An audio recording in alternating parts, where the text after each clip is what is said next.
Comme promis, donc, c'est parti pour un petit reportage autour des questions internationales qui va être sûrement dans une longue série de trucs du style qu'on va regarder pour un petit peu s'informer sur qu'est-ce qui a bien pu se passer pendant la guerre froide. Est-ce que le récit qu'on a appris à l'école est aussi simple que ça? Est-ce qu'il n'y a pas des solutions alternatives, des postures alternatives au campisme bizarre qu'on est en train de retrouver en ce moment, aujourd'hui, autour des intérêts européens?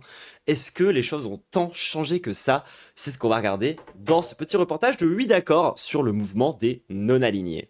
La guerre froide, les États-Unis et leurs alliés contre l'URSS et ses alliés, et au milieu, la France éternelle du général de Gaulle. Du Lisan Al-Gaïb. Il manque 2-3 pays là, ils sont où les autres? Qu'est-ce qu'ils faisaient pendant la guerre froide? Il y a quelques mois, la Fédération des jeunes communistes du Nord m'a invité à Roubaix pour leur parler du grand mouvement paysan qu'il y a eu en Inde l'année dernière. C'était la plus grande grève de l'histoire de l'humanité, plus de 250 millions de participants. Mais comme on y a déjà consacré 2 vidéos, je me suis dit que j'allais pas leur répéter le machin et que c'était plus intéressant de replacer cette révolte dans l'histoire longue du mouvement des non-alignés. C'est-à-dire, justement, ces dizaines de pays qui, pendant la guerre froide, n'ont rejoint ni le camp des États-Unis, ni le camp de l'URSS. Cette vidéo, c'est une version un peu retravaillée de ce que j'ai raconté. Ce qui semble intéressant d'un point de vue français quand on est en ce moment en train d'être plus ou moins écrasé entre les États-Unis, la Russie et la Chine. À Roubaix.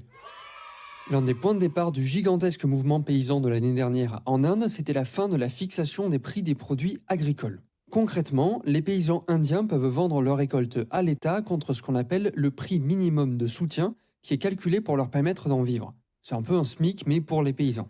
भाई आप किसी भी इंडस्ट्री में काम करते हैं, आप कहीं भी एम्प्लॉई हैं, Si vous travaillez dans n'importe quelle entreprise, si vous êtes तो salarié, आपको एक minimum vous avez le droit au salaire minimum. Wage ensure होती है। ऐसे ही Le prix minimum de soutien joue le même rôle dans le secteur agricole. खेती में minimum support price लाया गया था, ये इंश्योर करने Fait en sorte que les produits du paysan lui soient achetés au moins à un prix minimum. के लिए कि भाई जो किसान कुछ उगा रहा है उसका प्रोड्यूस कम से कम इतने एक्स प्राइस में तो खरीदा जाएगा। Mais le gouvernement actuel, le gouvernement Modi, voudrait libéraliser le marché agricole. Plus de réglementation, plus de protection sociale, plus de prix minimum de soutien, ce qui aurait des conséquences désastreuses pour les 600 millions d'Indiens qui vivent de l'agriculture. Voilà, l'idée, c'est de leur dire démerdez-vous. En fait, vous n'allez pas être payé autant que pour ce que vous avez pas pour survivre, c'est pas très grave.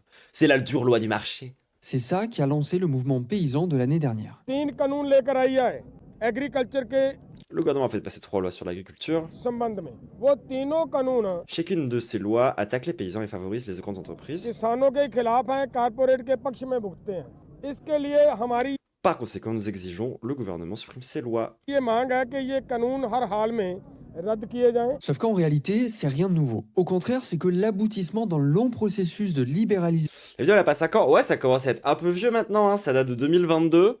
de l'agriculture indienne. Ça fait des décennies que les gouvernements successifs détruisent les protections des paysans. Et pour comprendre comment on en est arrivé là, il faut revenir loin en arrière, en 1947. At the stroke of the midnight hour, when the world sleeps, Lorsque le minuit sonnera ce soir, alors que le monde sera encore endormi, India will awake l'Inde s'éveillera à la vie et à la liberté. to life and freedom. We end today a period of ill fortune, Nous mettons fin aujourd'hui à une époque de malheur et l'Inde va pouvoir se redécouvrir. and India discovers herself again. The achievement we celebrate today is but a step and La victoire que nous célébrons ce soir n'est qu'un premier pas, l'occasion de s'élancer opening of opportunity to the greater triumphs and vers de plus grands triomphes et succès qui nous attendent. achievements that await us. Are we brave enough and wise Ah non, j'ai pas parlé d'abattage de troupeaux. Je sais que c'est dans l'actualité aujourd'hui, mais j'ai pas préparé le sujet, tout le monde désolé. enough to grasp this opportunity and accept the Aurons-nous le courage et la sagesse de saisir cette opportunité et d'accepter le défi de l'avenir? challenge of the future? En 1947, l'Inde arrache son indépendance au Royaume-Uni, mais elle va vite se retrouver face à un problème. Son agriculture n'est pas assez productive pour nourrir tout le monde. Elle doit ce sous-développement de son secteur agraire à la colonisation. Comme toutes les puissances coloniales, le Royaume-Uni maintenait ses colonies dans un sous-développement généralisé qui menait à d'énormes famines. Par exemple, en 1943 au Bengale, les politiques coloniales de Churchill sont directement responsables du déclenchement d'une énorme famine qui a fait environ 2,5 millions de morts. Donc en 1947, à l'indépendance, il faut rendre l'agriculture indienne plus productive. Il y a 3 Chat! solutions qui sont retenues pour ça. Attendez, vous avez pas vu le chat. À l'indépendance, il faut rendre l'agriculture indienne plus productive. Il y a 3 solutions qui sont retenues pour ça. Elles vont être testées localement dans les années 50 et généralisées dans les années 60. La première, c'est la régulation des mandis, des marchés agricoles où les paysans peuvent vendre leurs récoltes. On va confier leur gestion à des comités constitués à 2/3 par des paysans et ce seront ces comités qui vont nommer les intermédiaires entre les paysans et les acheteurs. Autrement dit, c'est ceux qui produisent qui décident des conditions de vente de leur production. La deuxième solution, c'est le fameux prix minimum de soutien. S'ils ne trouvent pas d'acheteurs, les paysans peuvent toujours vendre leurs récoltes à l'État à un prix minimum qui est indépendant des fluctuations du marché. Ça leur permet de vivre, donc c'est cool, mais ça permet aussi à l'État de constituer d'énormes réserves de nourriture pour nourrir les plus pauvres. À l'indépendance, la majorité de la production agricole était vendue au prix minimum de soutien. Aujourd'hui, ça concerne un peu moins d'1/4 de la production de riz et de blé, en gardant en tête que l'Inde est le 2e plus gros producteur de riz et de blé après la Chine, donc le prix minimum de soutien, ça reste aujourd'hui encore l'une des fondations de l'agriculture en Inde. La troisième solution, c'est ce qu'on appelle la Révolution verte, qui est lancée en 1966 et qui est un gigantesque effort de modernisation de l'agriculture indienne. Elle repose sur 3 piliers. Le premier, c'est l'importation de semences modifiées pour avoir un très haut rendement.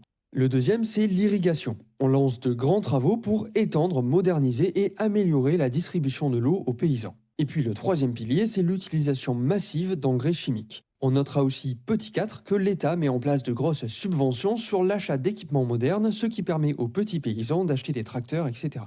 Et c'est l'avènement global du coup du complexe industrialo-agricole comme on le connaît aujourd'hui et qui est un modèle avec des énormes problèmes. Hein. La révolution verte fait exploser la production agricole. Et pareil, la révolution verte, c'est aussi un choix qui a été fait par rapport à d'autres solutions. Hein. En quelques années, l'Inde éloigne définitivement le spectre de la famine. Alors aujourd'hui, évidemment, on connaît les conséquences à long terme de l'utilisation massive d'engrais chimiques, mais vu la situation dans laquelle la colonisation avait laissé l'Inde, il y a encore plus de chats.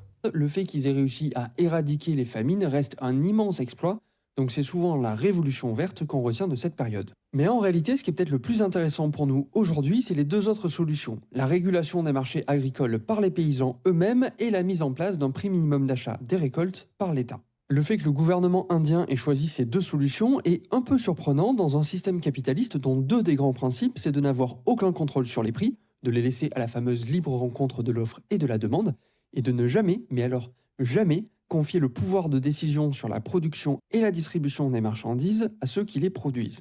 En fait, cette manière pas très capitaliste d'encadrer la production agricole s'explique par le positionnement très particulier de l'Inde sur... Attendez, vous voulez dire qu'on peut avoir un système de production qui n'est pas complètement dégénéré, capitaliste et libéral, et d'avoir quand même pas de famine, et d'avoir quand même une organisation sociale qui fonctionne?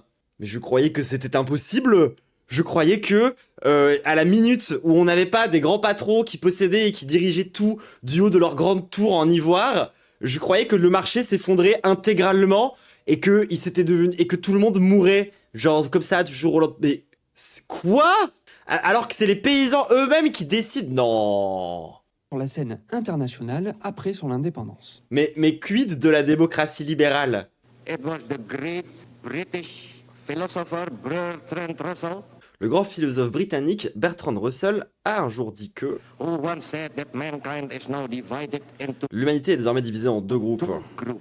One group follows the teaching Un groupe qui suit les enseignements de Thomas Jefferson et de la Déclaration d'indépendance des États-Unis, of Thomas Jefferson and the Declaration of American Independence.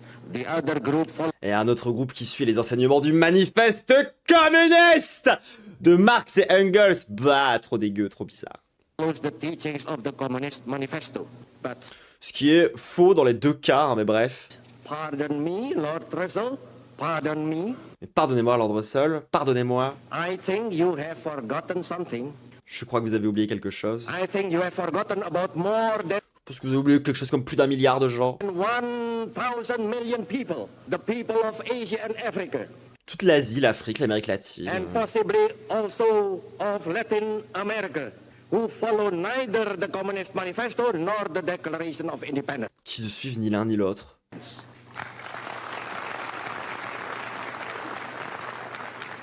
Après la C'est oui, pareil, hein, si pour vous les enseignements de Marx et Engels, c'est Staline, on aura des désaccords, hein, tu vois. Genre, Seconde Guerre mondiale, alors que le monde capitaliste et le monde soviétique sont plongés dans la guerre froide, de plus en plus de colonies surtout l'URSS de Nikita Khrouchtchev, quoi, à l'aide. arrachent leurs indépendances. C'est l'apparition d'un troisième monde, le tiers-monde, qu'on n'évoque pas trop quand on parle de la guerre froide alors qu'il a englobé près de la moitié de l'humanité.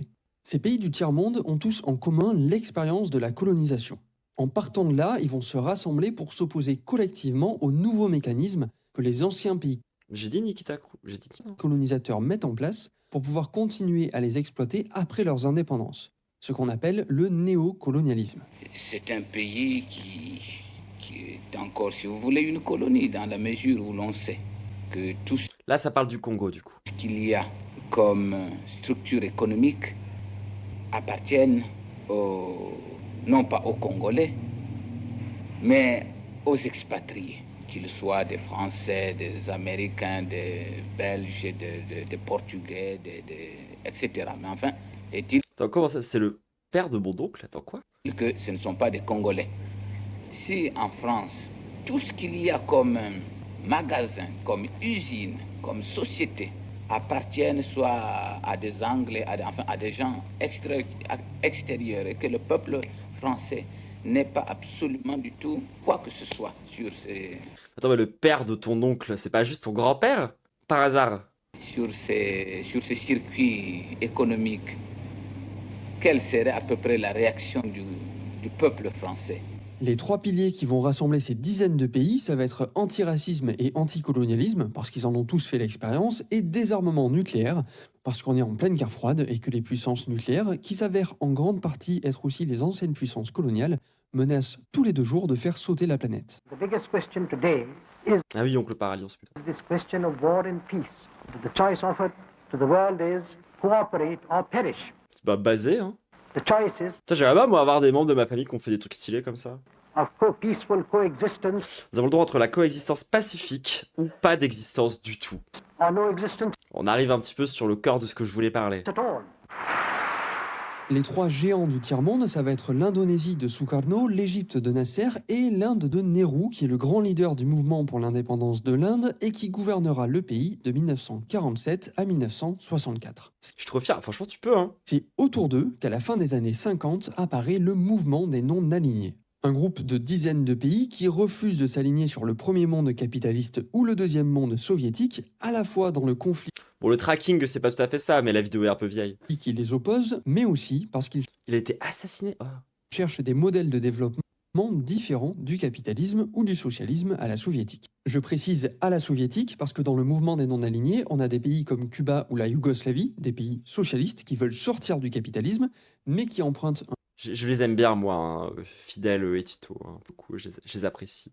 un chemin Je dis pas c'est parfait, tu vois, juste c'est moins red flag que tellement d'autres trucs. différent, bien distinct de celui de l'URSS. Parmi les premiers pays Genre, les contre-modèles à l'URSS, il y a des trucs trop intéressants. membres du mouvement des non-alignés, on trouve Afghanistan, Algérie, Arabie Saoudite, Birmanie, Cambodge, Chypre, Cuba, Égypte, Éthiopie, Ghana, Guinée, Inde, Indonésie, Irak, Liban, Mali, Maroc, Népal, République démocratique du Congo, Somalie, Soudan, Sri Lanka, Tunisie, Yémen, Yougoslavie. Ça, c'est en 1961. Ils sont 25. En 1976, ils seront 80.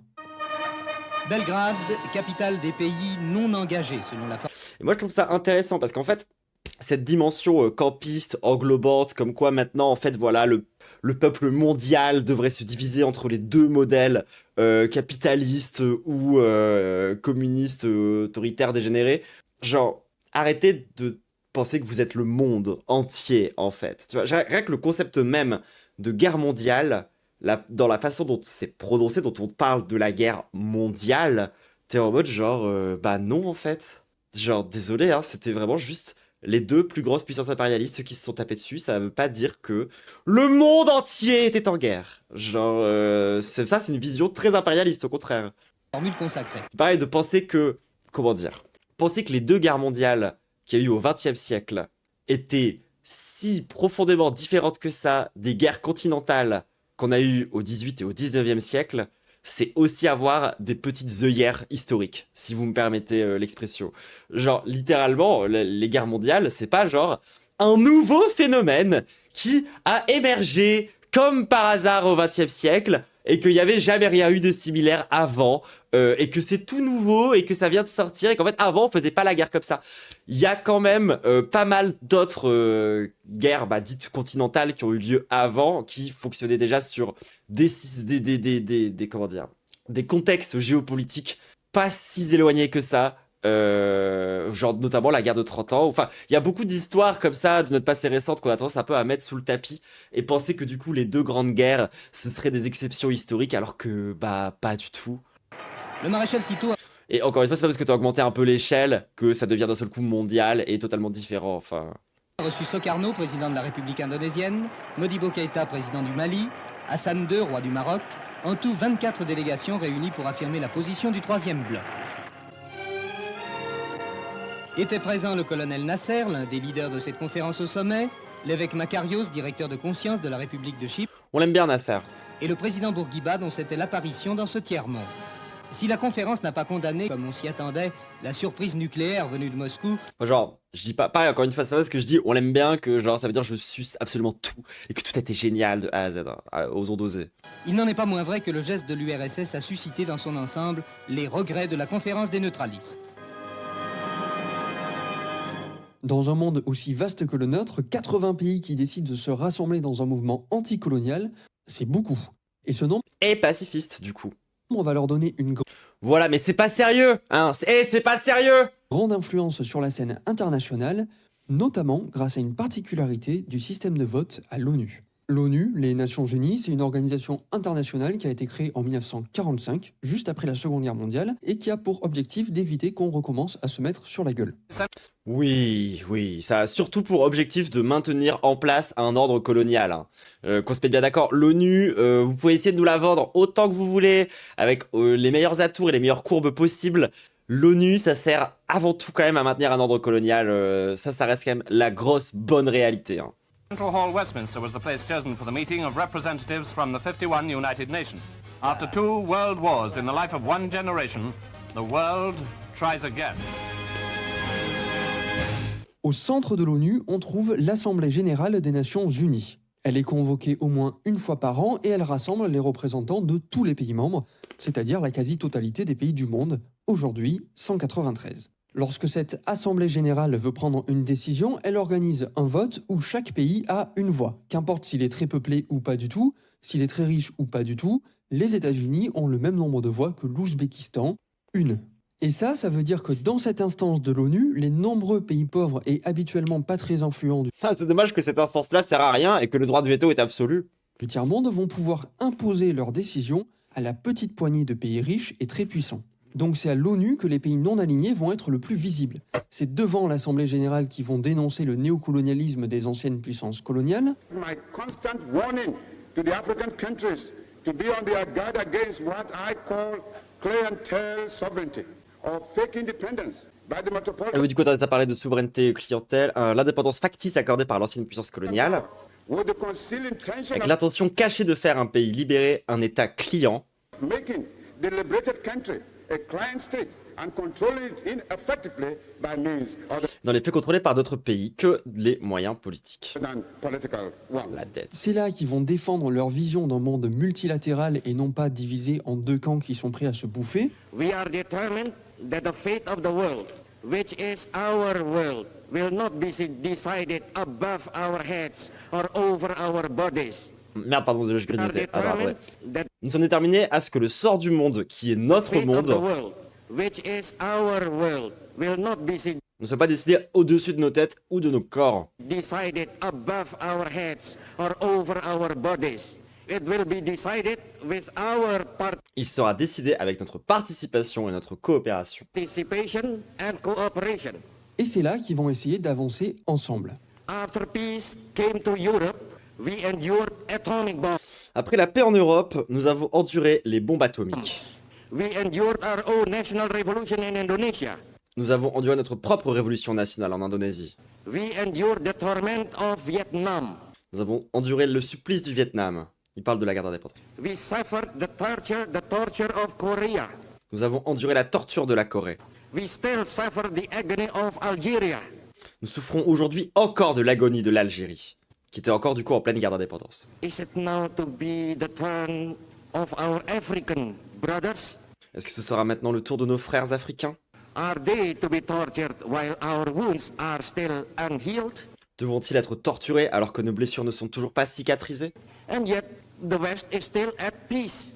Et pourtant, l'Occident est toujours en paix. Do you wonder that we now demand, yes, demand, Vous étonnez-vous que nous exigions aujourd'hui, oui, nous exigeons du répit dans notre tourmente? respite from our torment?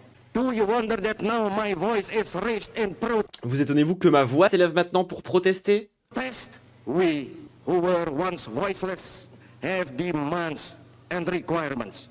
Nous qui étions autrefois sans voix avons aujourd'hui des demandes et des exigences. We have the right to be heard.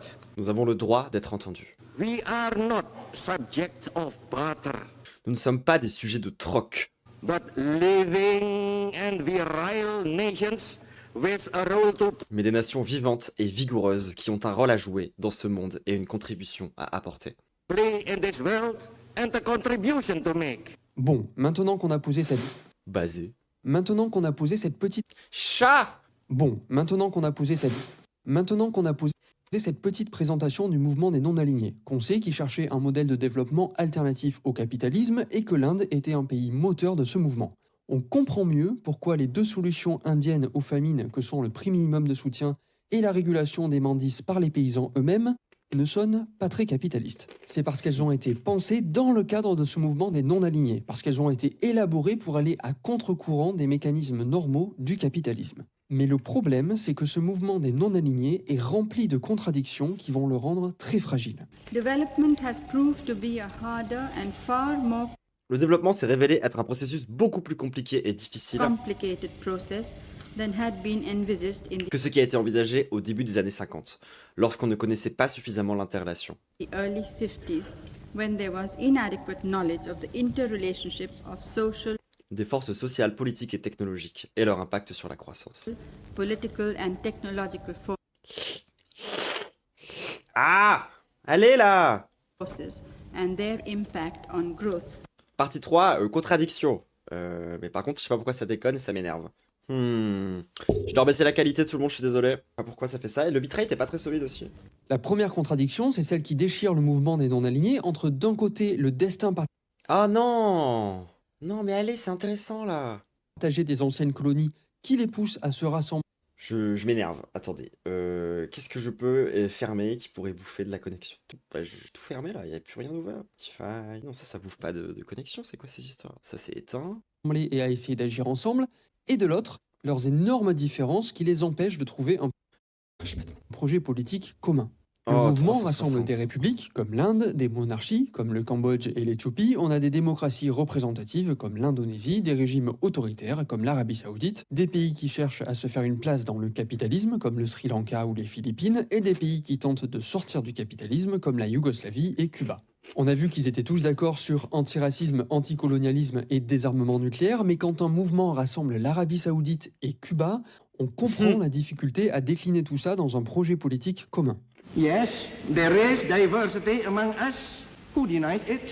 Small and great nations are represented here, with people professing almost Merde, pardon, all désolé. and Des petites et grandes nations sont représentées ici. great nations are represented here, with people Des nations dont les peuples professent presque toutes les religions qui existent sur cette planète. professing almost every religion under the sun, almost every political Parce que tous les types de régimes sont représentés ici. faith we encounter here. Democracy, monarchism, Démocratie, monarchie, théocratie et leurs innombrables variantes. theocracy, with innumerable variants, and practically every economic doctrine has Et pratiquement chaque doctrine économique a son représentant dans cette salle. its representative in this hall. Marhainism, Ce qui est peut-être un peu le PB d'ailleurs au passage, mais bref. Marhaénisme, entre parenthèses, doctrine de Sukarno typique des tentatives de développement alternatif au modèle capitaliste et au modèle socialiste, sauce URSS. socialism, capitalism, Socialisme, capitalisme, communisme, communism dans leurs infinies variations et combinaisons. in all their manifold variations and combinations. But again, what harm is in diversity when there is unity in these Quel mal y aurait-il à la diversité s'il y a une unité dans la volonté? This conference is not to oppose each other.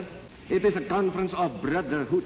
Cette conférence ne doit pas opposer les uns aux autres, il s'agit d'une conférence de fraternité. In spite of diversity that exists among its participants, Et malgré la diversité des participants, faisons en sorte qu'elle soit un grand succès.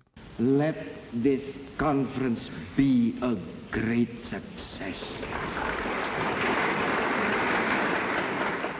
Et puis la deuxième contradiction vient d'une chose que beaucoup de pays non alignés ont en commun. Pour arracher leurs indépendances, leurs mouvements de libération nationale ont dû brasser large, constituer de grandes alliances entre les classes sociales, de la classe ouvrière à la petite classe capitaliste locale, en passant par la paysannerie. Après les indépendances, ces mouvements de libération vont chercher des compromis entre toutes les classes sociales. Par exemple, en mettant en place des protections pour les plus pauvres, comme, au hasard, un prix minimum de soutien pour les petits paysans. Et c'est aussi parce qu'ils doivent faire ces compromis qu'ils cherchent des alternatives entre un pur capitalisme pro-classe capitaliste et un pur communisme pro-classe ouvrière, en gros. Mais le problème, et on l'a vu plutôt avec l'agriculture en Inde, c'est que les pays non alignés héritent d'un système colonial qui les a plongés dans un sous-développement. Ce qui fait qu'ils n'ont pas d'industrie, ils produisent pas assez pour être pleinement indépendants. Ils continuent d'avoir besoin d'importer les marchandises des anciennes puissances coloniales qui leur font payer très cher. Lorsqu'ils sont devenus libres, les pays comme la Jamaïque ont réalisé qu'ils allaient connaître de très nombreux problèmes financiers.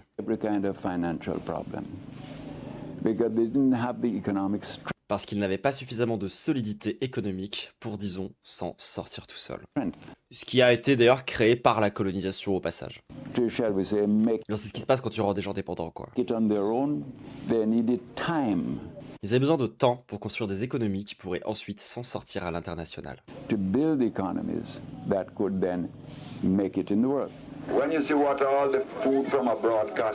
Quand on voit ce que la nourriture importée des pays étrangers nous coûte, on réalise que produire de la nourriture ici en Jamaïque pour être autosuffisant n'est pas seulement une histoire d'opportunité pour vous, mais aussi de survie de la nation. Oui, les colons ont fait un maximum de dégâts en partant, ils ont tout fait pour que leur prophétie, où ils expliquaient que le pays ne s'en sortirait pas, se réalise concrètement. Genre tu sais, c'est facile de dire « Ah là là, si on s'en va, ils vont jamais réussir à s'en remettre » et de tout flinguer avant de partir.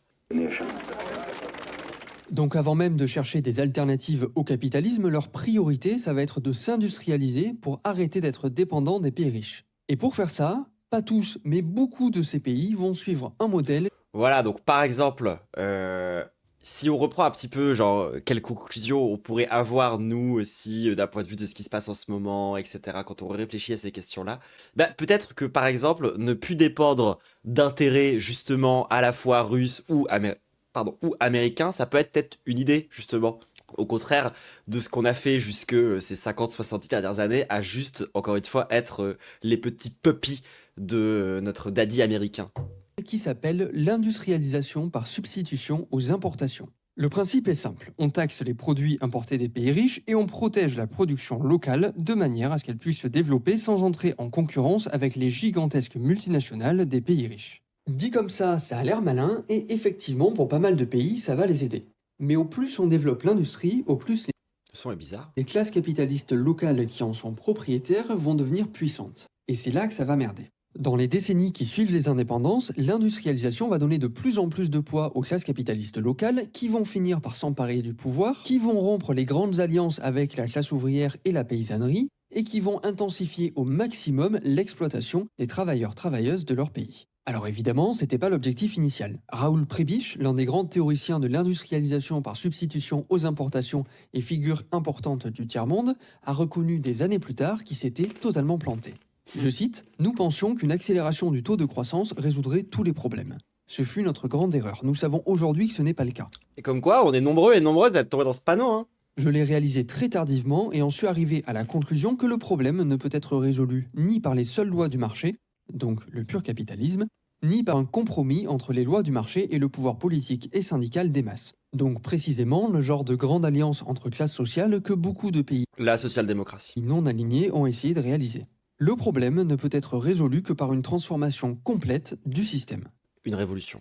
Et une telle transformation suppose un changement dans la structure du pouvoir. Bah dis donc. C'est intéressant de voir que l'un des grands penseurs du ni capitalisme ni socialisme a fini par reconnaître qu'en fait, il aurait bel et bien fallu une transformation complète du système. Bref, on vient de voir que le mouvement des non-alignés est traversé par deux grandes contradictions. La première, c'est celle qui le déchire entre la volonté de rassembler des pays qui partagent l'expérience de la colonisation et leurs énormes différences qui vont les empêcher de construire un vrai projet politique commun. Et la deuxième contradiction, et qui est en réalité la plus importante, c'est celle qui le déchire entre d'un côté la promesse d'émancipation que portaient les indépendances, et de l'autre, le choix qui a été fait pour arracher ces indépendances, de conserver voire renforcer une hiérarchie sociale et économique tout sauf émancipatrice. Ces deux contradictions vont poser problème dès le début du mouvement dans les années 60, mais ce sera à la fin des années 70 qu'elles vont complètement le saborder. Donc en gros, ce qui était assez fragile, si tu regardes concrètement ce qui se passait chez les non-alignés pendant la guerre froide, c'était avant tout le manque de colonne vertébrale idéologique et une espèce de, on va dire, de compromission ou de faiblesse aux égards des, des dynamiques libérales et du fait que, finalement, un discours assez capitaliste, quoi. Fondée en 1960, l'OPEP est constituée des principaux pays producteurs de pétrole. Iran, Irak, Koweït, Venezuela et surtout l'Arabie Saoudite qui en constitue le pilier. Son premier grand coup, l'OPEP le frappe en 1973. Nous sommes au lendemain de la guerre israélo-arabe du Kippour. 5 pays producteurs de pétrole décrètent un embargo sur les pays alliés d'Israël et multiplient le prix du pétrole par 4. Le baril passe à 11 $, c'est le premier choc pétrolier. En 1973, boum, crash pétrolier qui plonge le monde entier dans une énorme crise économique dont on n'est en réalité jamais vraiment sorti. Cette crise est un peu bizarre parce que la croissance s'effondre alors que l'inflation et le chômage explosent. C'est une situation qui était considérée comme impossible par le keynésianisme, qui est la Oh ben quoi? Vous voulez dire que les théories libérales capitalistes racontaient que de la merde? théorie économique. Non. Alors que pourtant la baisse tendancielle du taux de profit avait littéralement prédit ça plus de 50 ans. Non. Dominante à l'époque. Voici en quelque sorte le tableau Genre vraiment littéralement, les marxistes on explique que ça va arriver depuis tellement de temps, ça me saoule. de bord de l'économie française, de toute économie capitaliste d'ailleurs. 4 secteurs, la demande, l'activité, l'inflation, le chômage. Si on n'a pas de chômage, c'est que l'économie s'emballe et alors on risque l'hyperinflation. Si au contraire, on n'a pas d'inflation, c'est que l'économie stagne et alors on a un fort chômage. Malheureusement, aujourd'hui, il semble que ce beau mécanisme ne marche plus bien. Quoi? Que les flèches ne s'entraînent plus les unes les autres et que les économistes ne s'y retrouvent pas. Alors qu'est-ce qu'on fait quand les économistes n'arrivent plus à expliquer l'économie? Eh ben on change d'économiste. Donc à partir des années 70, les nouvelles théories économiques à la mode vont être les théories néolibérales, en Allez, oui, quelle bonne idée, tiens. particulier ce qu'on appelle l'école monétariste. Ah puis ça a démontré toute son efficacité, hein. Aujourd'hui on n'est plus du tout en crise, hein. Il n'y a pas eu d'autres chocs pétroliers, j'imagine. Il n'y a pas eu d'autres crises économiques. Ça s'est calmé, tout ça. Merci, hein. Dont le représentant le plus connu est Milton Friedman, qu'on a déjà évoqué dans ses vidéos. There's no doubt about the fact Il est certain qu'aucun économiste, ou presque aucun économiste aujourd'hui, that there is no economist today, or hardly an economist today, who would hold défendre encore les opinions qui étaient partagées par la plupart des économistes de 1945 à 1948, qui est l'âge d'or du keynésianisme. the same views that a large fraction of the economic fraternity held in 1945-1948. Le problème, c'est que les pays non alignés C'est marrant parce que pourtant des économistes marxistes qui avaient raison déjà à cette époque-là, il y en avait plein. qui tentaient de prendre le contre-pied du capitalisme, comme l'Inde, utilisaient le keynésianisme parce que c'est une théorie qui défend l'intervention de l'État dans l'économie. Pour piloter l'économie, on va jouer ici, sur la demande. Ils s'appuyaient en partie dessus pour justifier leur régulation. Oui, contrairement au néolibéralisme qui dit qu'il faudrait qu'il n'y ait plus d'État, de le rendre plus squelettique. Au hasard lorsqu'ils mettent en place un prix minimum de soutien ou qu'ils subventionnent l'achat de nouveaux équipements pour les petits paysans. Au hasard. Les théories néolibérales détruisent tout ça. Pour elles, l'État ne doit surtout pas s'opposer aux tendances naturelles du capitalisme. Now, as I say, the approach has been to C'est de la pensée un peu nazie au passage, hein, ça. Enfin, je reviendrai en profondeur pourquoi. Les gens, c'est que là, pour le coup, c'est un peu balancé comme ça, genre un peu, genre faites-moi confiance.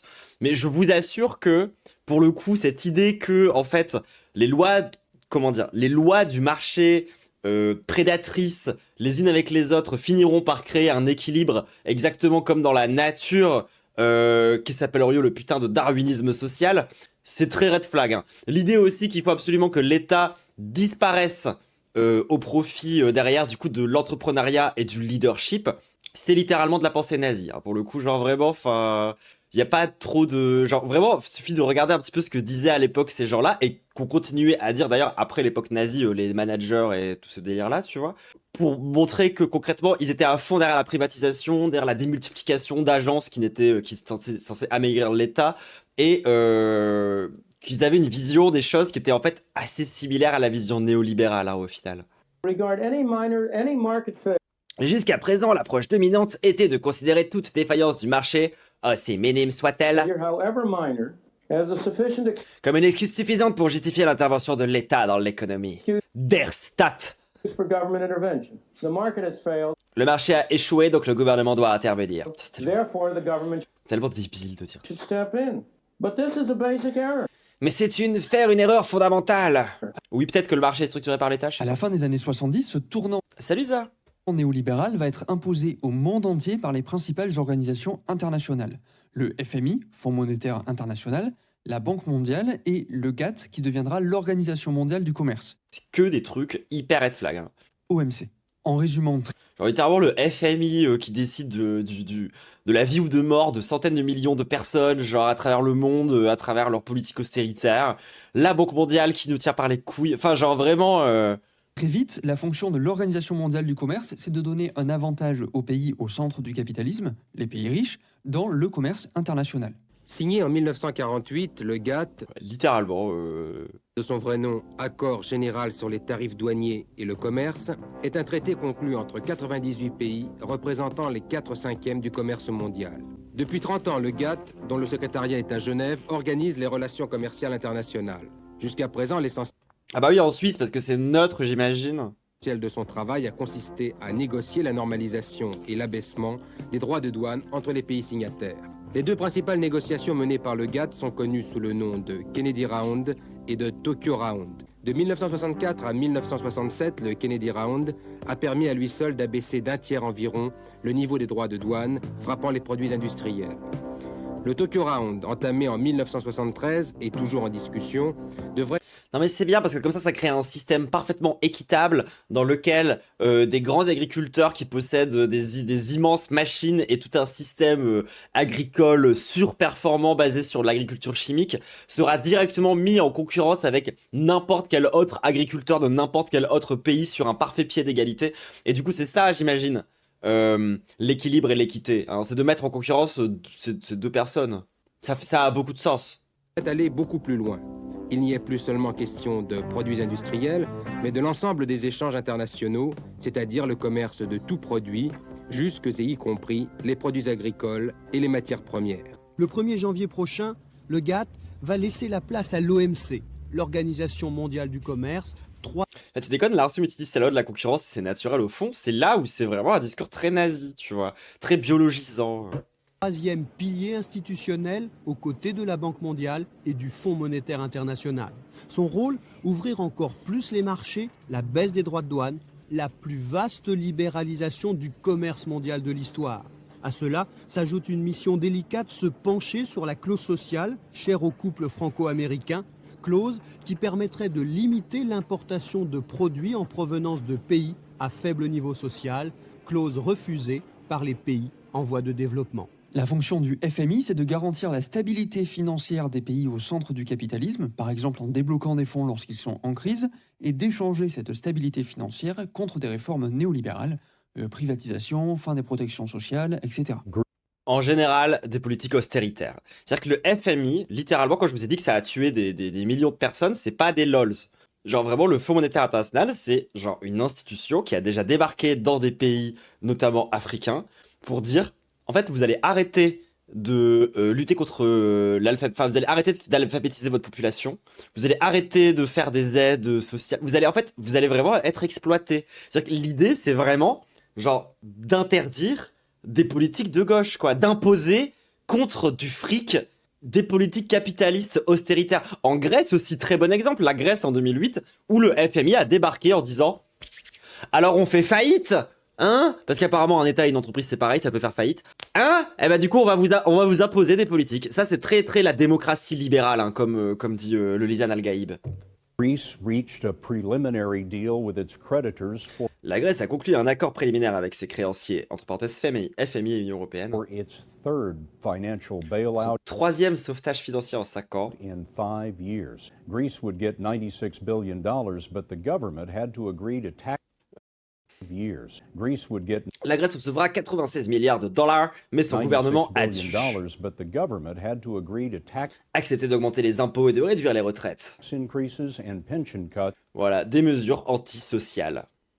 that voters rejected overwhelmingly just a week ago. Quant à la Banque mondiale, elle est chargée d'ouvrir les pays en périphérie du capitalisme, typiquement le tiers-monde, à l'exploitation des pays au centre du capitalisme.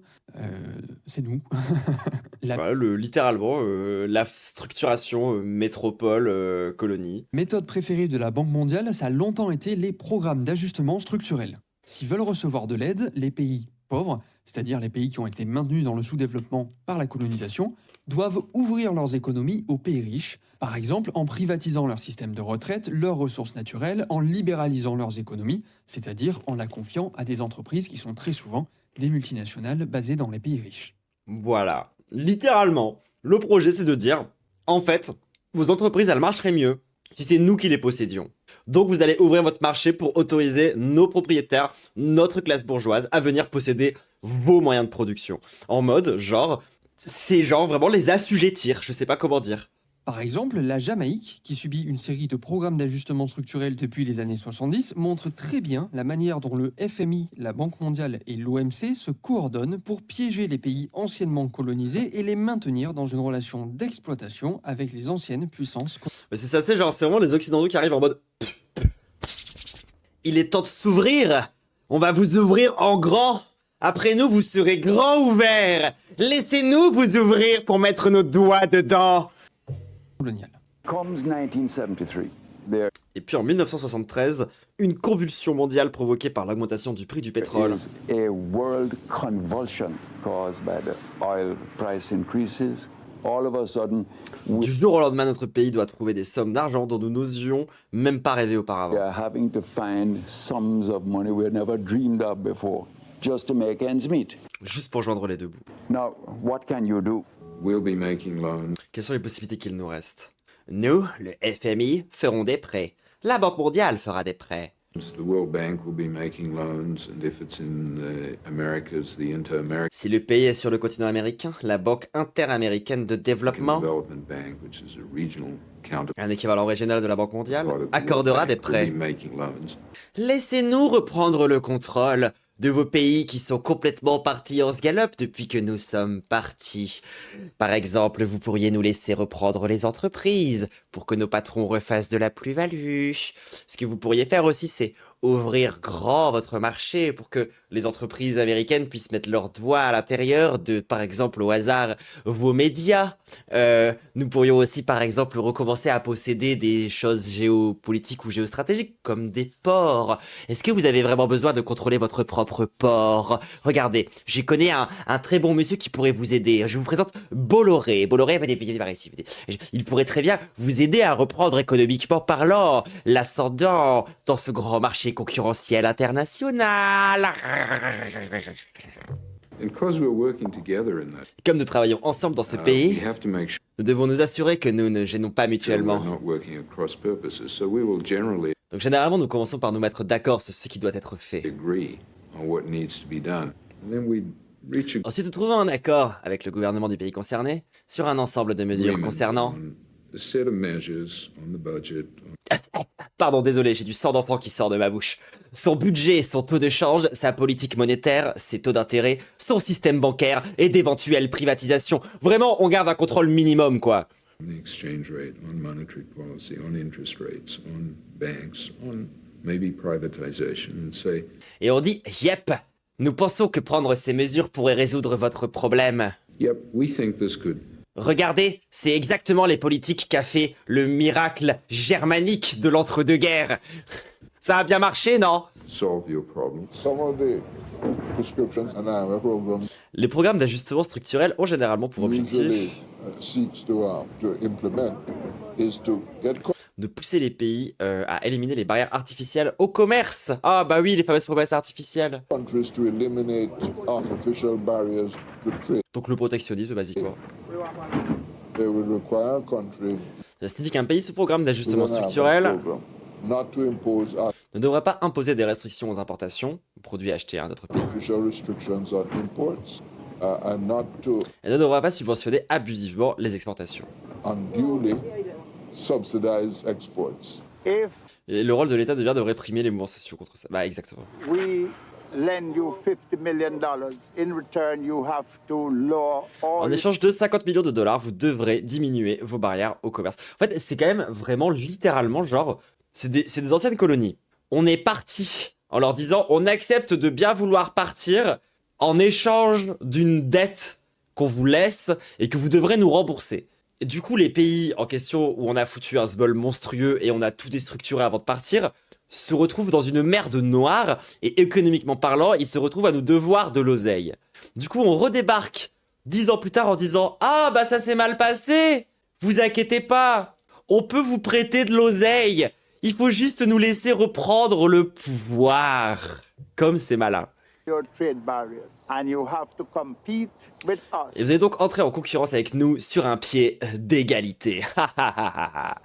Bien sûr, la fameuse égalité hein, entre les anciennes colonies et la métropole. On a level playing. Je veux dire, grâce à ces politiques, aujourd'hui, on a bien remarqué que la différence entre pays du Nord et pays du Sud a complètement disparu et on est sur un parfait pied d'égalité avec tous nos voisins dans le monde, dans une espèce de grande harmonie naturelle organisée de façon spontanée par le marché international. C'est génial! Enfin, grâce à ça, on a enfin pu atteindre l'utopie, j'imagine. Well, that is all double talk. Ce n'est rien d'autre que de la langue de bois. Parce que vous ouvrez un marché, ceux qui ont une position qui leur permet d'en tirer le profit le feront. Bah oui. The supermarkets seem to be doing well with overseas produce. Les supermarchés écoulent beaucoup de produits étrangers. As they are being sold for less than the local Parce qu'ils sont vendus moins cher que les produits locaux. produce. So you're saying that the foreign lettuce and carrots are less expensive than the local lettuce and carrot? Voilà, donc en fait, acheter des produits importés revient moins cher que ce produit sur place. Yes, that's what I'm saying. We use machine to farm. Et on parle pas d'un produit comme d'un pays comme la France, hein. On parle d'un pays où c'est majoritairement de l'agriculture. But the world in general use machine. So when you Voilà, machine contre machette, hein, qui va bien pouvoir gagner, on se demande. check it out, can machine Si vous pensez vraiment que les machettes peuvent concurrencer sur un pied d'égalité les machines, pas non. compete with machine? The whole idea was to set conditions which the government L'idée des programmes d'ajustement structurel, c'est de fixer des conditions de prêt que le gouvernement pourra pas remplir. could not meet. And when the government failed to Ça ressemble un petit peu à du management en entreprise, hein. Vous filez des objectifs qu'on peut pas atteindre, tu vois, et puis ensuite vous engueulez quand vous y arrivez pas. Et quand vous n'arrivez pas à rembourser votre dette, vous devez renégocier un nouveau prêt avec des conditions encore plus dures. Et bah là, de la même façon qu'en entreprise, on vous fixe des objectifs complètement irréalisables, vous n'y arrivez pas, ce qui permet du coup d'avoir derrière un rapport de force avec vous pour vous imposer des conditions de travail encore plus dures. Exactement pareil. C'est de la gestion néolibérale. C'est marrant comment à l'échelle d'un État, ça ressemble à la façon dont on gère ça à l'échelle d'une équipe. meet them, you would have to renegotiate a new loan in which the conditions Alors, littéralement, vous avez la liberté hein, d'atteindre les objectifs qu'on a fixés. became tighter. Oh, vous avez pas réussi, bah du coup, tant pis, on va vous enlever ça aussi. So, you couldn't get World Bank unless IMF gave you the bill of health, and you couldn't get IMF unless... Merde, pardon. So, you couldn't get Ni la Banque mondiale, ni le FMI ne veulent nous prêter de l'argent World tant Bank que unless IMF gave you the bill of health, and you couldn't get l'autre organisation n'a pas délivré à votre pays un certificat de bonne santé économique, hein, bien sûr. Santé économique au sens néolibéral, hein, pas au sens de l'économie marxiste ou matérialiste. Hein. IMF unless the World Bank gave you a bill of health, and you couldn't get either. Et vous ne pouvez pas recevoir des certificats tant que la Banque interaméricaine de développement ne vous a pas donné un certificat de bonne santé économique. C'est marrant comment les dispositions économiques des pays sont toujours vachement dépendantes des anciennes puissances coloniales bizarres. Unless the Inter-American Development Bank gave you a clean bill of health. Cross-conditionality. That is when they finally had you by two Ça leur permet de tenir deux cordes autour de notre cou. nooses by the neck. These rich people use their money to really just Tous ces riches utilisent leur argent pour... ils te mettent entre les mains comme si c'était un cadeau, mais c'est un piège. push their money before like it's a gift, but it's really a trap. And as a result, the economy today is much more under the Par conséquent, l'économie est aujourd'hui beaucoup plus passée sous le contrôle d'étrangers. control of foreigners, not necessarily Pas nécessairement par la propriété directe, mais plutôt par le mécanisme de la dette. through Tiens, je me demande dans quel pays aujourd'hui on parle aussi énormément de dettes, qu'on nous dit que c'est horrible, qu'on cherche à nous imposer des politiques austéritaires à cause de cette fameuse dette. Non, ça me dit rien là comme ça. direct ownership, but through the mechanism of debt. In the 1970s, we owed Dans les années 70, nous étions endettés à hauteur de 800 millions de dollars. À la fin des années 80, nous devions 4 millions de dollars. $800 million. By the end of the Ça veut dire que la dette serait utilisée en permanence pour justifier des politiques antisociales? Mais non. 1980s, we owed $4 billion. Nowadays, we owe Aujourd'hui, nous devons 7 milliards de dollars. $7 billion. So the debt is rising, and all the time the debt Donc la dette ne fait qu'augmenter, et plus elle augmente, plus notre capacité à produire et exporter is diminue. rising. Our capacity to export, to produce, is getting less. Anything that led to the more Par ces années 70, tout ce qui conduisait à une plus grande autonomie quant à la gestion de nos ressources self-reliance on our resources was strongly discouraged était fortement découragé par cette nouvelle idéologie. because of this emerging ideology. Alors une fois qu'on a posé tout ça, il semble Mais il faut vraiment défendre les démocraties libérales, bien sûr. évident que ce tournant néolibéral de la fin des années 70 va être massivement rejeté par les pays non alignés. Et pourtant, une bonne partie d'entre eux l'accueillent à bras ouverts. Pourquoi? Eh bien, comme on l'a dit plus Parce qu'il n'y a pas d'autre alternative. tôt, à ce moment-là, l'indépendance, ça fait longtemps qu'elle a été arrachée, les classes capitalistes locales se sont développées en même temps que l'industrialisation, et la nouvelle génération de jeunes capitalistes branchés n'a pas connu les luttes pour l'indépendance qui rassemblaient toutes les classes sociales. Eux, ils sont ravis de voir arriver ce tournant néolibéral sur lequel ils vont pouvoir s'appuyer pour enfin détruire les protections sociales que leurs prédécesseurs avaient mis en place dans leur recherche de compromis entre les classes. Bref, à la fin des années 70, au niveau global, on a des nouvelles théories économiques qui imposent le retrait de l'État, et dans beaucoup de pays non alignés, on a une nouvelle génération de capitalistes qui accèdent au pouvoir, qui a faim de thunes et qui voit pas l'intérêt de garder l'idéal d'émancipation des vieilles luttes pour l'indépendance. Et il s'avère que ce grand tournant de la fin des années 70, c'est probablement en Inde qu'il est le plus visible. Non-aligned countries are On attend des pays non alignés qu'ils se positionnent pour ou contre l'un des deux blocs. being asked to stand up and be counted. En fait, ce qui s'est passé, c'est qu'ils ont dit on n'est pas alignés et on leur a forcé à adopter les mêmes politiques économiques que les pays capitalistes à travers le néocolonialisme.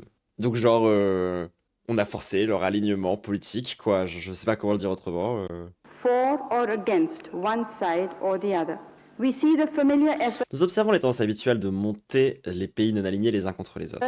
to turn one non-aligned country against another, to weaken our D'affaiblir notre solidarité et de nuire à la cohésion de notre mouvement. solidarity and to impair the cohesion of our movement. These are backed by Ces manœuvres sont appuyées par les pressions économiques et les flatteries, mais aussi par des moyens militaires. economic threats and blandishments on the one hand, and military might and bases on the other.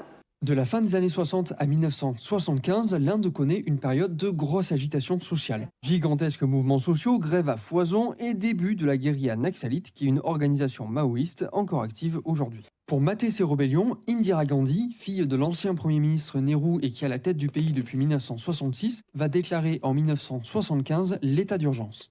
I'm sure you are all conscious the deep and wide Je sais que vous avez tous perçu les prémices d'une vaste et profonde conspiration qui nous menace. spread conspiracy which has been brewing. The president has proclaimed emergency. Le président a donc proclamé l'état d'urgence. This is nothing to panic about. Il n'y a pas de quoi paniquer, on ne va pas renvoyer vos enfants à la guerre, clin d'œil. Suspend la Constitution et règne par décret, elle va défoncer la gauche indienne, les mouvements sociaux. Pendant 2 ans, elle exerce un pouvoir dictatorial. Nouveau développement aujourd'hui, les citoyens perdent leur droit d'être jugés par les tribunaux s'ils sont arrêtés dans le cadre de l'état d'urgence. Il n'y aura plus de rassemblement contre Indira Gandhi.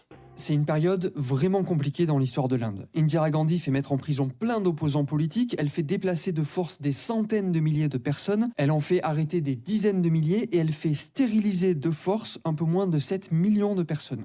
Voilà, dinguerie!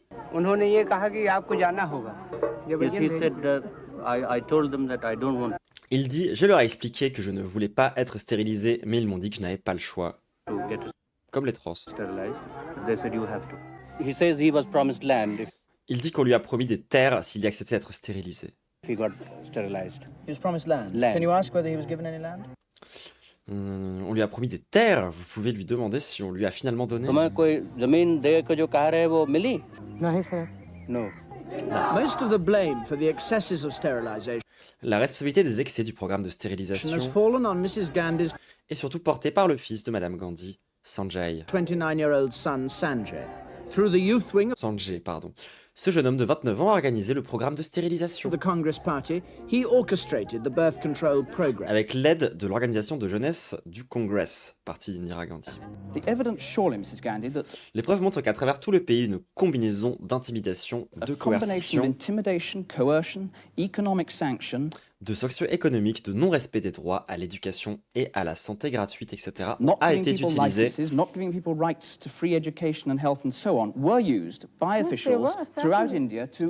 par les fonctionnaires pour forcer les gens à se faire stériliser. Oui, tout à fait. Oui, c'est ce qu'il s'est passé, elle répond la meuf. Yes, they were.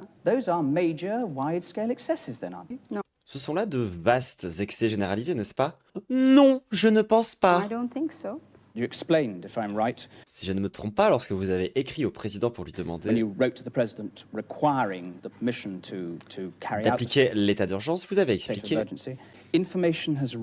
des informations nous sont parvenues qui indiquent qu'il existe un danger imminent pour la sécurité de l'Inde.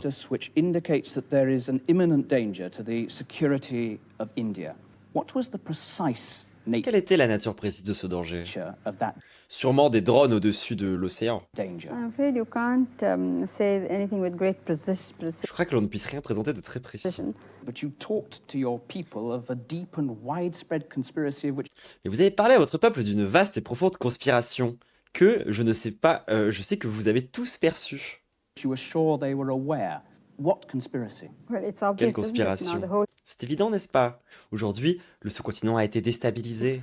subcontinent has been destabilized. Mrs. Gandhi, I must ask you, Madame Gandhi, je dois vous demander. did you not concoct N'avez-vous pas inventé une menace pour la survie de l'État a threat to the survival of the state in order to ensure afin d'assurer votre propre survie au pouvoir? your own survival in I'm afraid power? that's a very rude question, C'est une question, sur le 16, n'avez-vous pas honte? and it's entirely baseless. There's Et il n'existe pas la moindre preuve, c'est une affirmation sans fondation. nothing at all to base it on. Oui, comme ta conspiration du coup. Mais l'une des premières choses que fait Indira Gandhi dans sa petite période dictatoriale, c'est pondre un programme économique en 20 points qui répond aux demandes que la Banque mondiale avait fait à l'Inde quelques mois plus tôt.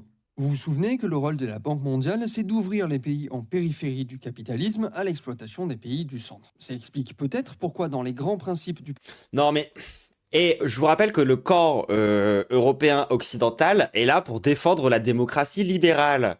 Arrête. Toujours là à donner des exemples historiques qui vont dans le sens inverse de ça. Trop bizarre, hein? Programme d'Indira Gandhi, on trouve la libéralisation des procédures d'investissement, ce qui veut dire l'ouverture de l'économie indienne au capital international, donc ouverture de son marché interne aux multinationales des pays du centre. Sans trop rentrer dans les détails, un petit résumé des mesures prises pendant ce tournant néolibéral en Inde, je cite: une série d'assouplissements et d'exemptions ont dilué le système de permis industriel et les dispositifs anti-concentration, c'est-à-dire anti-monopole, ont été rendus inopérants. La régulation des importations a été assouplie, un ensemble de subventions et de concessions généreuses ont été accordées pour les exportations et les entreprises étrangères sont encouragées à se développer. Ce sont là des avancées majeures vers la mise en place d'une économie de marché ouverte, c'est-à-dire ouverte au capital international. En 1977, Indira Gandhi perd le pouvoir, mais elle le retrouve en 1980.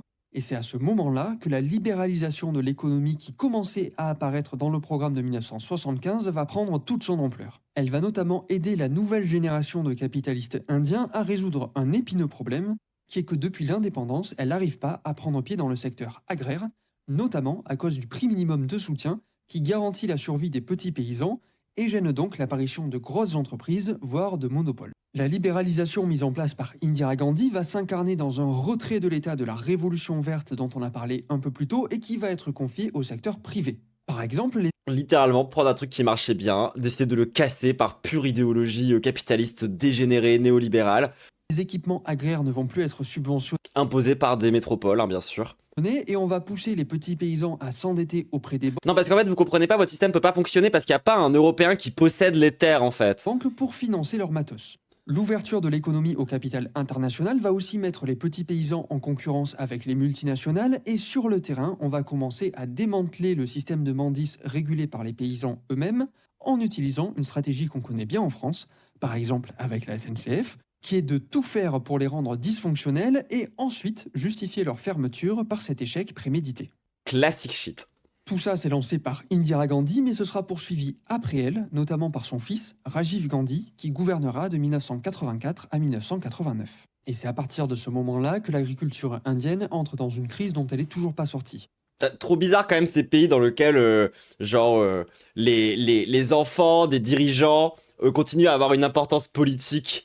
C'est trop bizarre, genre, vous imaginez si on avait ça en France, où on aurait, genre, je sais pas, moi, par exemple, le fils de, allez, au hasard, Sarkozy, qui continuerait à exister politiquement alors qu'on est censé être dans une démocratie.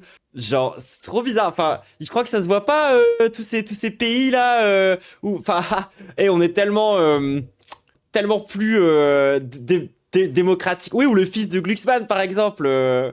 Depuis les années 80, plusieurs centaines... Ah ben aux États-Unis, ça pourrait même pas exister, bien sûr. Enfin, c'est tellement le pays de la liberté, les gens, qu'est-ce que vous racontez? De milliers de paysans se sont suicidés parce qu'ils ne pouvaient pas rembourser leurs dettes. Et si ce chiffre paraît énorme, il faut garder en tête que cette crise affecte environ 600 millions de personnes qui dépendent directement de Voilà, c'est ce que je vous disais quand je vous parle de politique qui tue des gens. l'agriculture pour vivre. C'est parce que c'est pas des lols. Là, on en rigole et tout, tu vois, en mode genre, ah là là, le néolibéralisme, c'est tellement stupide. Les gens sont morts. Genre, par millions, pour qu'on puisse garder des intérêts privés puissants. Donc même pas vos intérêts à vous, hein, les intérêts de nos patrons, hein, pas les intérêts de nous. Hein. Parce qu'ils étaient... Enfin, à l'aide. Aussi à ce moment-là, au début des années 80, que le mouvement des non-alignés se déchire en deux camps. D'un côté, les pays qui refusent ce tournant néolibéral parce qu'ils y voient la victoire des anciennes puissances coloniales, et ce camp est notamment mené par Cuba. Lutter pour l'instauration d'un nouveau système monétaire et financier international qui soit réellement équitable, stable et universel. Un système dont la procédure d'octroi de crédit et les modalités de vote et de décision reflètent les besoins des différents groupes et catégories de pays. Et non le pouvoir économique de quelques-uns de ses membres, pour pas dire à chacun selon ses besoins, pour chacun selon ses moyens, bref. Un système qui soit à même d'opérer de façon réellement multilatérale. Qui ne cède pas aux pressions des banques transnationales et d'un groupe de puissance capitaliste. Et de l'autre côté, les pays qui veulent rejoindre ce nouvel ordre économique néolibéral. Cuba, il y a de meilleurs exemples. Mais après, Cuba, faut regarder les choses telles qu'elles sont aussi. Genre, sans être des bandeurs insupportables qui se contentent de juste dire que tout est génial. Il faut aussi regarder c'est quoi les bâtons dans les roues qui ont été mis, genre, dans la vie de ce gars, tu vois. Il faut voir aussi la quantité de tentatives d'assassinat qu'il a connues. Enfin, il faut voir les tentatives de déstabilisation américaine qu'il y a eu, genre, à Cuba aussi, si tu veux pouvoir comprendre politiquement ce qui s'est passé là-bas. Hein. Tu peux pas juste te dire, genre, oh là là, en fait, c'était juste pas bien. Et ces pays, c'est ceux où la nouvelle génération de capitalistes du tiers-monde dont on a parlé un peu plus tôt a déjà accédé au pouvoir. Ce camp est mené par Singapour et son vice-premier ministre qui s'appelle Rajaratnam et qui est accessoirement le père fondateur de l'ASEAN, l'Association des Nations de l'Asie du Sud-Est, une organisation internationale dont les deux piliers sont libre-échange et anticommunisme. Voilà, ça vous donne une petite idée du personnage. Oui, il y a eu une petite fracture, quoi. Ce combat, entre parenthèses la guerre froide, on peut se demander qui est en train de l'emporter. Si vous regardez la carte du monde depuis la Seconde Guerre mondiale, la moitié de l'Europe est passée de l'autre côté. Ce saurait quand même, hein. Bref. Hormis le Japon, Taïwan et la Corée du Sud, toute l'Asie Est est passée de l'autre côté. Except for Japan, Taiwan and South Korea have gone to the other side. In Southeast Asia, half has gone to the other side. En Asie du Sud-Est, la moitié des pays sont passés de l'autre côté. ASEAN is on your side. Les pays de l'ASEAN sont de notre côté, le côté des USA. Entre Cuba et Singapour, on voit à quel point les pays non alignés étaient très différents et on voit aussi que ça pouvait pas durer comme ça. L'un des deux camps allait devoir l'emporter. Surtout que les deux sont quand même un peu alignés, hein. Sans vouloir... Enfin, genre, je veux bien défendre Fidel et tout, tu vois. Mais enfin, il y avait quand même des alignements politiques entre Singapour et les États-Unis et entre Cuba et l'URSS, hein. Et justement, en 1983 est organisé à New Delhi, en Inde, le 7e sommet du mouvement des non-alignés. Genre, c'était pas les moins alignés du mouvement des non-alignés, quoi. Tous les pays se rassemblent, les deux camps se mettent sur la gueule, et la personne qui va arbitrer le conflit, c'est l'hôte de la conférence et dirigeante du plus gros pays membre, Indira Gandhi. We believe that the West, Une meuf parfaitement saine, bien sûr, comme on l'a vu. and that is Nous pensons que le bloc de l'Ouest, c'est-à-dire les pays riches et industrialisés, the industrialized and affluent countries, need us ont besoin de nous autant que nous avons besoin d'eux. as much as we need them. We are not asking Nous ne leur demandons ni la pitié ni la charité. for pity nor charity of any kind. We are asking for Nous leur demandons une coopération qui les aidera autant qu'elle nous aidera. cooperation which will help them as much as it will help us. On peut considérer que le mouvement des non-alignés est mort ce jour-là. La majorité des pays membres vont définitivement enterrer les promesses d'émancipation et se rallier au néolibéralisme. Retrait de l'État, privatisation, fin des régulations, constitution de monopole, coopération pleine et entière avec la Banque mondiale et ouverture de leurs économies au capital international. Ce dernier point, il est intéressant parce que c'est littéralement l'inverse du protectionnisme qui était au cœur de l'objectif d'indépendance économique. Par Non, pas encore, attends, on a baissé la qualité là, wesh. exemple avec l'industrialisation par substitution aux importations et ses taxes sur les produits importés. Ce protectionnisme des années 60 a fait apparaître des classes capitalistes locales qui, dès qu'elles sont arrivées au pouvoir à la fin des années 70, sont revenues dessus et, pour s'enrichir encore plus, ont ouvert leurs économies, les ont offertes sur un plateau aux anciennes puissances coloniales. Et voilà comment est mort le... Voilà, donc en fait, c'est aussi là que vous comprenez que en profondeur, si on veut vraiment être pacifiste et non aligné, il suffit pas juste d'avoir une posture morale ou je sais pas quoi. Il faut vraiment travailler sur l'organisation sociale, les moyens de production et quelle classe dirige quoi, qui s'occupe de quoi concrètement. Parce que, encore une fois, que ce soit la Première Guerre mondiale, la Seconde ou la Guerre froide, c'était pas des guerres qui ont spawn à cause de différences séculaires liées en fait au fait que les Anglais et on n'a jamais pu s'entendre, vous comprenez, enfin c'est compliqué. Non, en fait, genre, tu peux pas juste te contenter de dire il faut pas qu'on soit aligné, il faut aussi que tu travailles sur c'est quoi ton organisation économique parce que ces guerres dont je vous ai parlé, elles ont été provoquées par un système économique. Que ce soit la Première ou la Seconde Guerre mondiale, c'est aussi le résultat de ces politiques-là. De la même façon que les politiques néolibérales ont mené concrètement à quoi? À la guerre froide, la guerre d'Algérie, la guerre du Vietnam, ce qui se passe aujourd'hui etc., etc., etc. Et c'est pour ça que tu ne peux pas penser le pacifisme sans avoir justement une pensée internationale forte. Et c'est pour ça aujourd'hui que je trouve, moi à titre personnel, qu'à gauche, on a complètement perdu cette dynamique et cette dimension internationaliste profonde qu'on devrait avoir et qu'on ne devrait pas perdre, parce qu'en fait, si on la perd, ça devient des intérêts nationalistes qui finissent par prendre le relais, et on finit littéralement par genre faire monter la pensée belliciste, et on finit par genre finir en littérale guerre, quoi. Donc, il faut qu'on soit solide sur ces points-là. Et il ne faut pas qu'on laisse des gens qui sont obsédés que par les questions nationales décider de prendre les décisions aussi à gauche. Et il faut qu'on soit solide sur ces sujets-là, en fait. Encore une fois, Thomas Sankara est un super exemple. Le maître reste dans son coin, faire des micro-alliances locales, mais ferme globalement les frontières, devient une superpuissance agricole africaine et se fait assassiner par Mitterrand. Ouais, voilà, typiquement, tu vois. Et genre, si, au lieu d'avoir mené ces politiques-là, qui étaient des politiques, concrètement, post-colonialistes, des politiques dégueulasses à l'égard de nos anciennes colonies, qui fait qu'aujourd'hui, tu vois, on a perdu complètement toutes nos alliances possibles, probables, etc., pour vraiment être alignés sur des intérêts purement occidentaux. Aujourd'hui, qu'on a les Américains qui nous lâchent, et bah ouais, on est dans la merde, en fait. On est aussi dans la merde parce que, bah, en fait, on a foutu la merde partout ailleurs, donc on se retrouve un peu seul tout.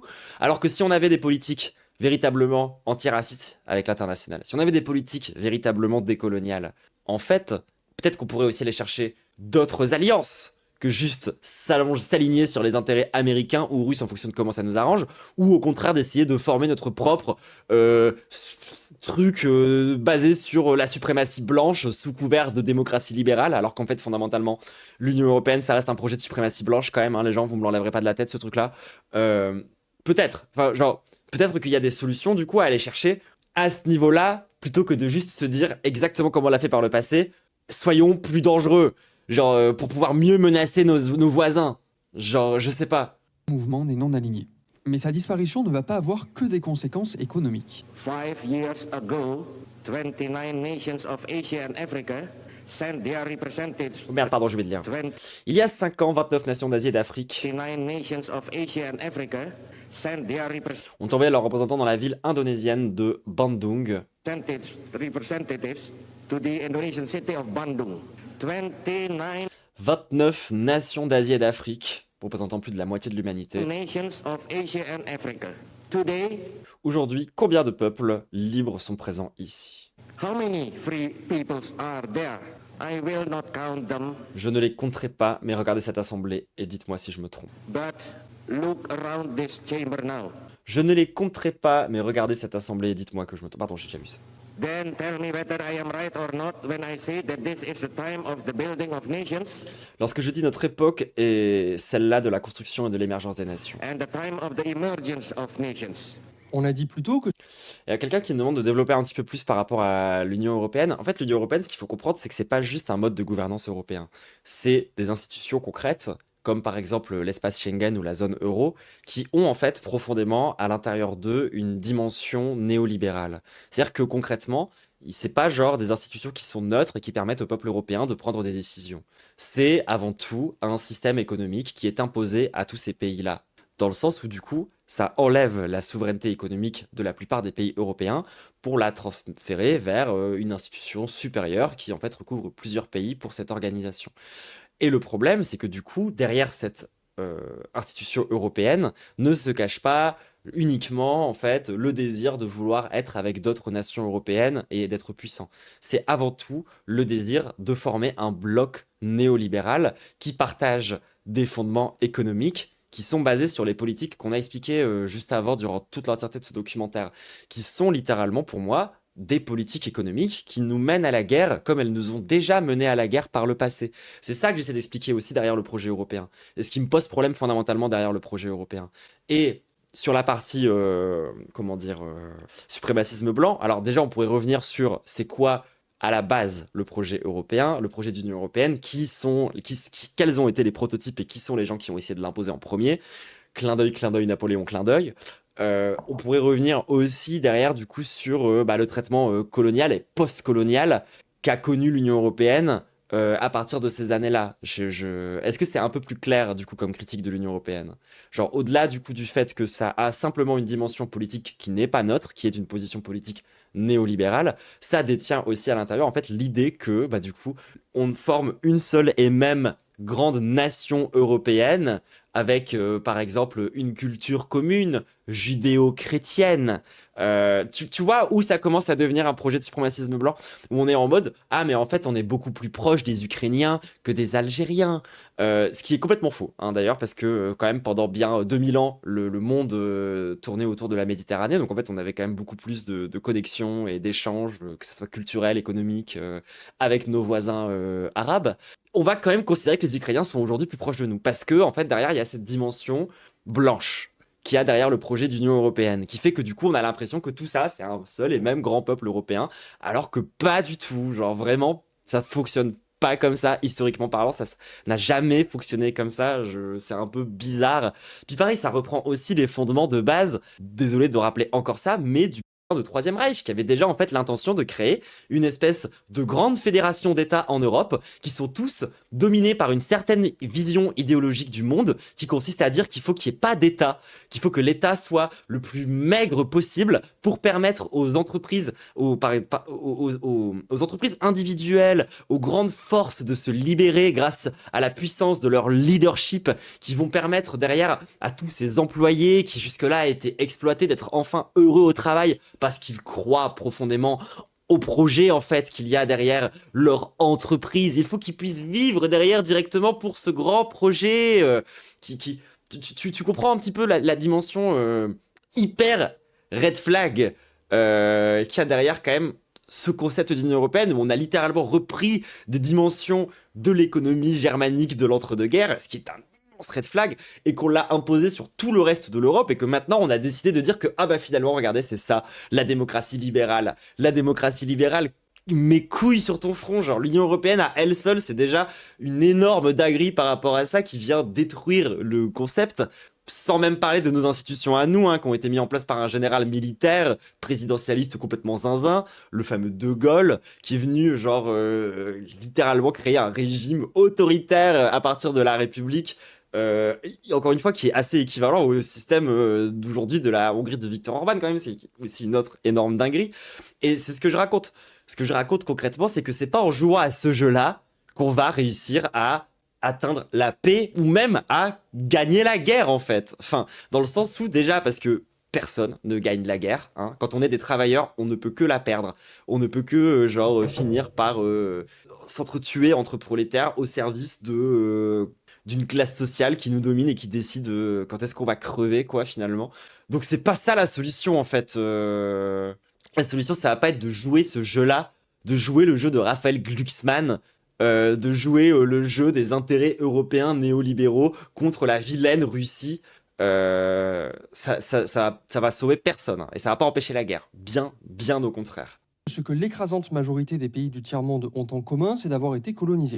La solution serait de créer des structures internationales alternatives à ces solutions. Ouais, par exemple, c'est une bonne idée ça, tu vois. C'est un bon début de solution.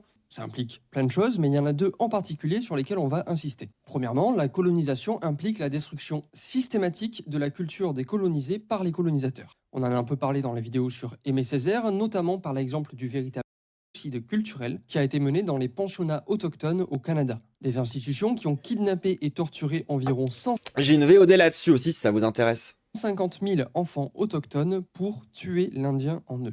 Deuxièmement, les puissances coloniales se sont partagées le monde en traçant les frontières de leur territoire à la règle sur des cartes. Des frontières qui rassemblaient donc des peuples en réalité très différents, qui n'avaient rien à voir entre eux. Par exemple, une colonie comme les Indes orientales néerlandaises, qui, à la libération, a pris le nom d'Indonésie, oh putain, il y a un traducam, j'avais même pas vu. Bah tant pis, je crois qu'il va mourir. Rassemble entre ses frontières plus de 1000 peuples distincts parlant plus de 700 langues différentes. A chain of islands, formerly the Netherlands East Indies, in 1945 proclaimed itself the Republic of Indonesia.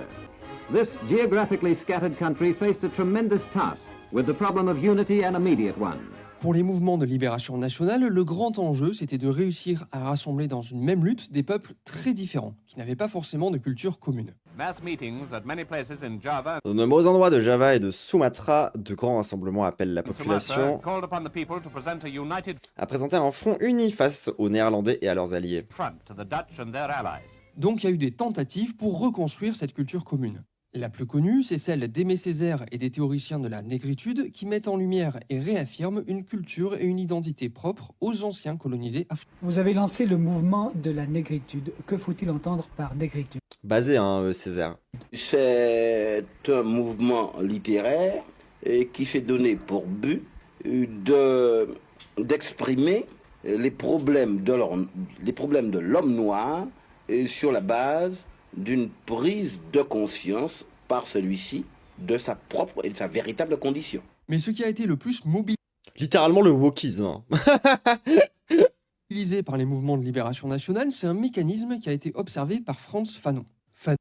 Mais que des goths, Bon, par contre, ça galère, désolé la vidéo, je sais pas ce qui se passe. Fanon dit que c'est l'expérience collective de la lutte anticoloniale. Ah, mais non, mais wesh, attendez, là, on est en 360p, oh, qu'est-ce qui se passe là, YouTube France des victoires. C'est pas ça d'être un GAFAM, genre, qui est censé avoir des serveurs super solides? Parce que ma connexion, elle est nickel, Qui naît dans cette lutte, qui font... Il me semble que le Bourbouk vient du mouvement... Oui, non, mais j'ai pas dit ça au hasard, Pas croire que j'ai juste fait une blague.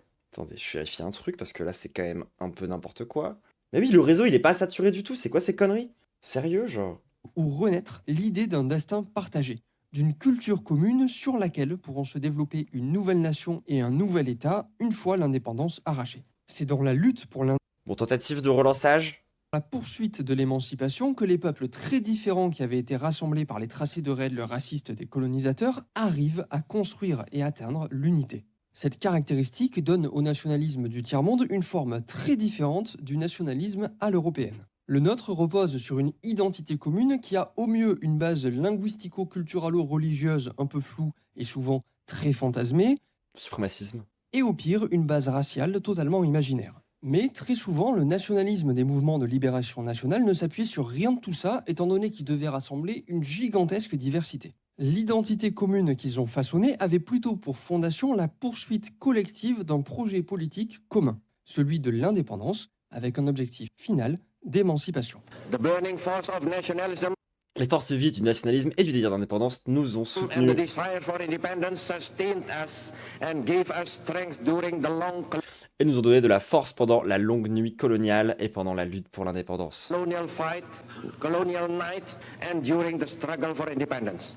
Today, that burning Aujourd'hui, ces forces vives sont toujours en nous et nous soutiennent encore. force is still within us and still sustains us. But our Mais notre nationalisme n'est certainement pas un chauvinisme. nationalism is most certainly Ce que beaucoup de gauchistes ont du mal à comprendre au passage. not chauvinism. We most certainly do not regard ourselves Nous considérons certainement pas comme supérieurs aux autres nations. as superior to other nations. We most certainly do Nous ne cherchons certainement pas à nous imposer aux autres nations. not seek to impose ourselves on other nations. I know well that the word Je sais bien que le mot nationalisme est suspect et même discrédité en Occident. nationalism is suspect and even discredited in the West. That is because the West has itself C'est parce que l'Occident lui-même a déformé et corrompu le nationalisme. prostituted and distorted nationalism. La suite du discours n'a pas été filmée, mais Sukarno En tout cas, ce qu'il raconte concrètement, c'est de dire que, en fait, quand tu cherches à être indépendant et à te rendre légitime par rapport aux autres anciennes puissances coloniales, le nationalisme, c'est basé, en gros, concrètement. C'est-à-dire qu'au bout d'un moment, si c'est pour s'émanciper, plutôt que pour chercher à faire du suprémacisme et dominer les autres, ça peut avoir une autre dimension. Et c'est pas pareil d'être nationaliste dans un pays colonisé que dans un pays indépendant, en fait. continue en disant « Notre nationalisme en Asie et en Afrique n'est pas le même que celui de l'Occident. En Occident, le nationalisme s'est développé comme une force agressive, cherchant l'expansion et les avantages économiques nationaux. Ce nationalisme est le fils de C'est un nationalisme prédateur. l'impérialisme dont le père est le capitalisme. En Asie et en Afrique, et je pense aussi en Amérique latine, le nationalisme est un mouvement libérateur, un mouvement de protestation contre l'impérialisme et le colonialisme et une réponse à l'oppression du nationalisme chauvin issu de l'Europe. La devise nationale de l'Indonésie illustre très bien la manière dont le nationalisme anticolonial s'appuyait sur la diversité pour trouver une unité. Je cite « unité dans la diversité ». Au moins c'est clair. Et si ça vous rappelle quelque chose, Hein, tous les petits gauchistes gays, là. c'est normal, on a vu un peu plus tôt un extrait de Sukarno, le président de l'Indonésie dans les années 50, qui donne le coup d'envoi du mouvement des non-alignés de cette manière. Yes, there is diversity among us. Oui, il y a de la diversité parmi nous, qui peut le nier? Who denies it? But again, Mais quel mal y aurait-il à la diversité, s'il y a une unité dans la volonté? what harm is in diversity when there is unity in desire? Bref, cette idée d'unité dans la diversité a à la fois un volet interne au pays. T'as bien ces vidéos, oui, d'accord. Ouais. En vrai, c'est des vidéos qui sont un peu longues, un peu dures à digérer. Et j'en fais pas souvent parce que, voilà, c'est costaud, quoi. Mais elles sont super intéressantes, y compris dans les sujets que je veux aborder en ce moment. Anciennement colonisés, rassemblés S'il a une vraie vision marxiste internationaliste, tu vois, genre. des peuples très différents derrière la poursuite collective de l'indépendance et de l'émancipation, mais elle a aussi un volet externe dans les relations que les pays du tiers-monde tissent entre eux. C'est cette unité dans la diversité qui sert de fondation à l'internationalisme du mouvement des non-alignés.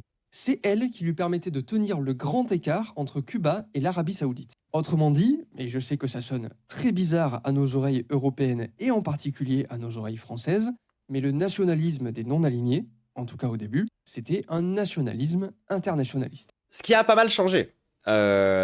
Notamment, si on reprend l'exemple de l'Inde, comment dire? Aujourd'hui, c'est plus ou moins dirigé par des suprémacistes hindous qui cherchent à effacer la diversité culturelle dans leur pays pour tenter de devenir un espèce d'empire du mal, dirigé par des Aryens. Our third pillar is internationalism. There is Troisième pilier, l'internationalisme. Il n'y a pas de conflit ou de contradiction entre nationalisme et internationalisme. no conflict or contradiction between nationalism and internationalism. Alors attention, ça ne veut pas dire pour autant que tout était rose tout le temps. Certains des pays non alignés ont connu des régimes qui ont persécuté des peuples minoritaires au sein de leurs frontières, et certains pays non alignés se sont carrément fait la guerre entre eux. Comme on l'a dit plus tôt, c'est un mouvement qui était parcouru de contradictions, et c'est aussi ça qui le rend intéressant. At our meetings, it is a tradition Lors de nos rencontres, il est de tradition d'éviter les discussions sur les conflits entre pays membres. to avoid discussion on conflicts between member countries. We try to concentrate on matters which Nous préférons nous concentrer sur ce qui nous unit et tenter d'élargir cette unité. unite and to enlarge such unity rather than get caught in Plutôt que de nous laisser entraîner dans l'acerbe querelle intestine. Dans acrimonious d'acerbes querelles intestines. internecine conflicts. But so many have approached me Mais de si nombreuses personnes m'ont demandé d'en parler et notre amitié pour l'Iran et l'Irak est si sincère and so sincere is our friendship for Iran and Iraq, so strong our desire that I appeal to Iran que je lance l'appel à l'Iran et à l'Irak pour qu'ils mettent un terme à leur guerre tragique. and Iraq to end their tragic war.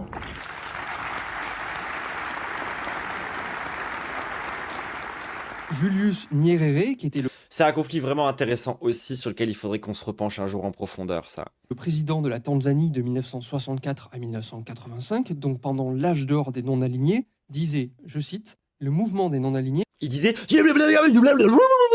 comme tous les diables de Tasmanie, bien sûr. est un mouvement progressiste, mais il n'est pas un mouvement d'État progressiste. » Ça résume très bien les contradictions du mouvement et ça me permet de préciser que résumer en une vidéo, qui est déjà très longue, l'histoire d'un mouvement composé de plusieurs dizaines de pays, ça demande forcément de mettre de côté les milliards de spécificités locales. Oui, petit dérapage, écoutez les gens, ça fait 1h30 correct à la vidéo, laissez-moi faire des blagues. Hein. Un exemple parmi d'autres, l'Arabie Saoudite a en réalité suivi une voie totalement différente des autres pays non alignés. Si vous voulez creuser, j'ai mis des références dans la description sous la vidéo. Bon, mais du coup, que va devenir ce nationalisme Tu te rends compte que tout a été prompt par les États-Unis? Non mais c'est ça qui est ouf aussi. Hein.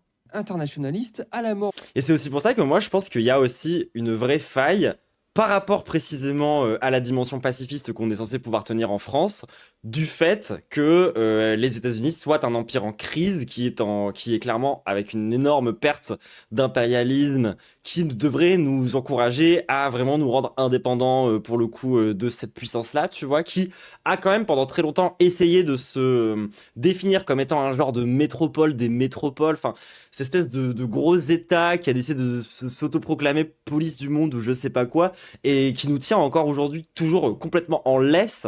Mais c'est parce que ils nous tiennent en laisse tels des chiens qui vont pas nous battre comme des mauvais maîtres, hein, pour le coup, genre. Du mouvement des non-alignés en 1983. C'est ça, les gendarmes du monde. Bah, quand tu vois ce que les gendarmes tout court ils font à Sainte-Soline, ça fait se poser des questions quand même. Qu'est-ce qui se passe quand les nouvelles classes capitalistes locales qui ont pris le pouvoir dans ces pays accueillent le néocolonialisme du FMI et de la Banque mondiale à bras ouverts? Qu'est-ce qui reste de ce nationalisme internationaliste quand non seulement on trahit sa colonne vertébrale, la poursuite collective de l'indépendance et de l'émancipation, mais qu'en plus tous ces pays qui essayaient malgré leurs différences d'avancer ensemble, d'être unis dans la diversité, se retrouvent soudainement en concurrence débridée les uns avec les autres pour attirer le capital international. Now we had a thing named protective market. The government said no import. And then now we compete with one another.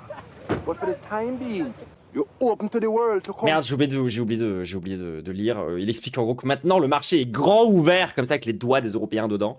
Compete with the world. Dans ces conditions, le nationalisme internationaliste du tiers-monde pourrit de l'intérieur. Dans les années 80, de nombreux pays non alignés abandonnent l'idée d'une solidarité internationale et voient fleurir les mouvements nationalistes à l'européenne qui pensent la nation comme une unité raciale, religieuse ou culturelle.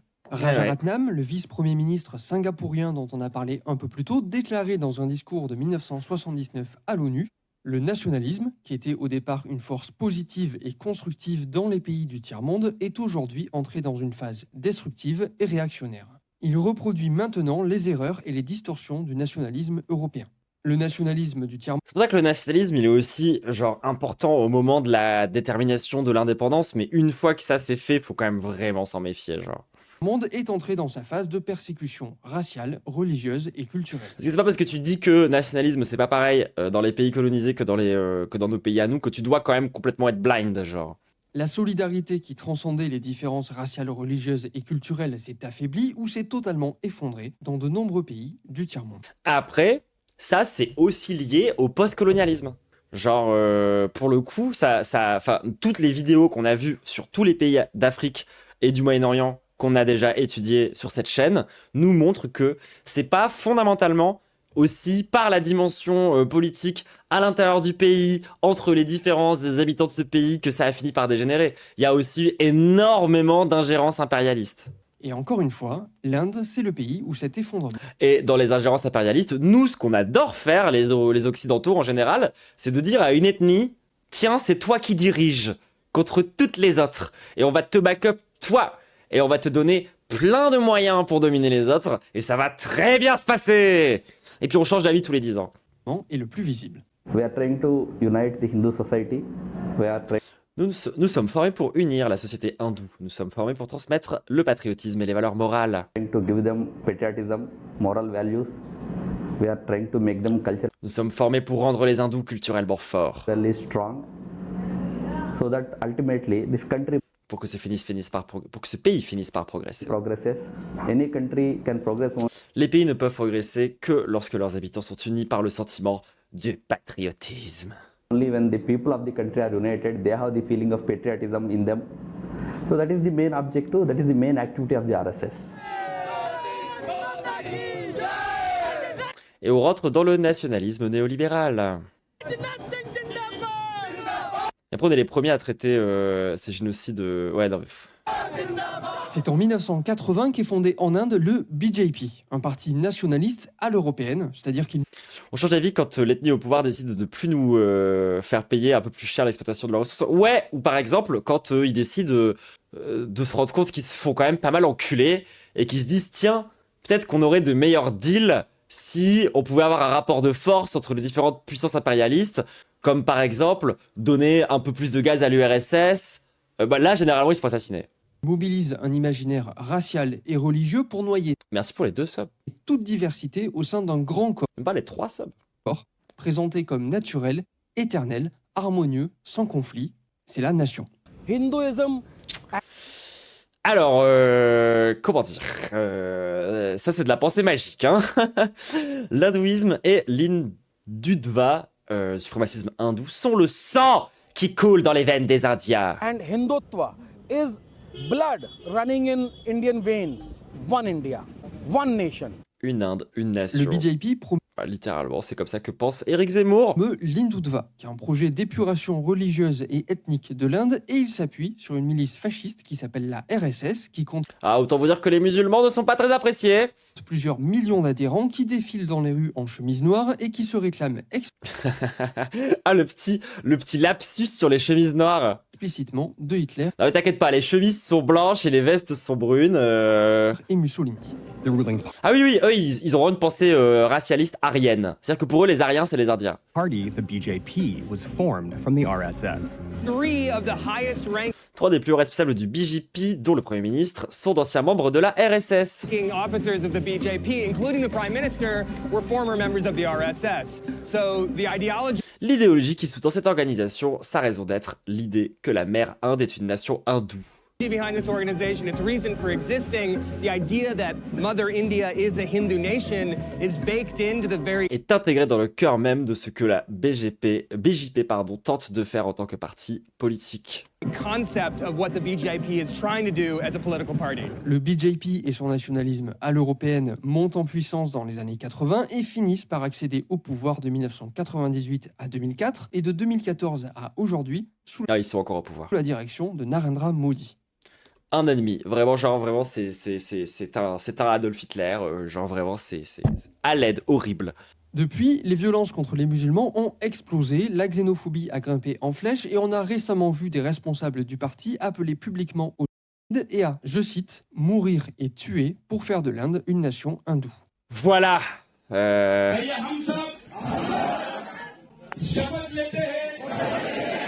Voilà, ils font des saluts romains là. Nous prêtons tous serment, donnons notre parole, prenons la résolution que jusqu'à notre dernier souffle.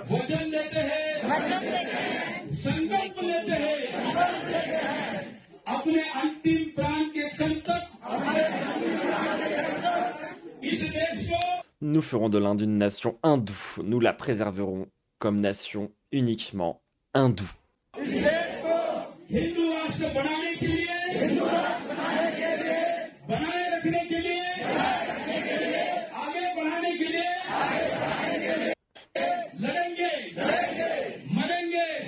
Voilà, donc c'est quand même, genre, histoire quand même que vous compreniez un petit peu la dinguerie, je me permets de vous mettre une carte de l'Inde qui représente toutes les différentes régions culturelles.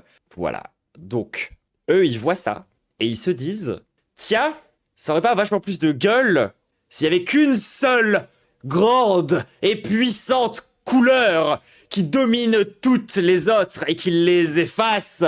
Genre, il y a plein de langues différentes. Ah non, mais en termes de langue, l'Inde, c'est un immense bordel. Moi, à vrai dire, genre, je suis pas du tout une experte. Tout ce que je sais, c'est que j'adore le cinéma indien et que du coup, le peu que je sais vient de là, concrètement. Et que, concrètement, en fonction déjà de la langue que tu parles, c'est pas le même genre de film et ça dépend pas des mêmes studios de réalisation qui font les différents films. Et qu'en fonction du coup de si tu regardes un film de Bollywood ou de Collywood ou d'Hollywood ou énormément d'autres Hollywood, de sous-Hollywood qui existent là-bas, t'as vraiment des films qui sont radicalement, mais alors sur un tel niveau de radicalité différents les uns des autres que genre t'as l'impression littéralement que ça vient de pays différents en fait. Et c'est ça à tous les niveaux culturels. Parce que moi je vous parle de cinéma, mais c'est aussi le cas du coup de la bouffe, c'est le cas des pratiques religieuses, c'est le cas de plein d'autres pratiques culturelles genre. D'ailleurs du coup le cinéma nationaliste fou zinzin hindou a vraiment le vent en poupe au passage. Alors parfois ça fait des films cool, mais ils sont quand même vachement red flag. Hein. Et ça se traduit par voilà, ils disent nous tuerons pour ça quoi. Des actions très concrètes. Des hauts gradés du BJP participent activement à des pogroms. Narendra Modi lui-même, lorsqu'il était ministre en chef du Gujarat, un état de l'ouest de l'Inde, a joué un rôle de premier plan dans un pogrom en 2002 qui a causé la mort d'un peu moins de 2000 personnes, principalement musulmanes. Genre RRR, ouais, moi je trouve que quand il y a RRR qui est sorti, les gens, si vous savez pas, c'est un film indien qui est excellent, mais qui a une dimension de propagande non négligeable, assez red flag. Et moi, souvent, j'ai vu des gens où, je dirais, par orientalisme, ont refusé de voir cette dimension-là. Voir certains gauchistes qui étaient en mode « Ah là là, regarde, ils disent du mal de la colonisation et des Britanniques, donc c'est basé. » Non, pas du tout. Et il y aurait beaucoup de choses à en dire. Et au-delà de l'aspect ultra cool du film, on aurait pu quand même avoir un peu du discours concret par rapport à ça. Mais bref, il n'est jamais trop tard. Vous avez même tué des femmes au couteau. C'est quoi un pogrom? C'est un massacre. C'est ce qui a été organisé notamment contre les juifs avant et qui était extrême. Enfin, c'était des mouvements antisémites qui font que du coup derrière il y a eu des énormes vagues de migration. Alors j'ai plus les dates exactes en tête, mais à la base c'est un phénomène qu'on a aussi beaucoup connu en Europe et en Europe centrale et en Europe de l'Est. Et c'est des massacres. D'ailleurs, le 7 octobre est qualifié par les sionistes de pogrom, alors que c'est assez différent en termes de comment ça s'est organisé, les conséquences politiques que ça a eu, etc. Massacre à visée ethnique, oui, voilà, c'est ça.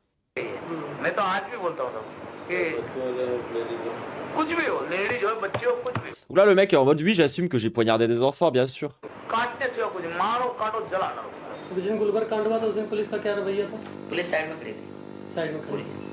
Là, lui, il explique que les policiers ont laissé faire.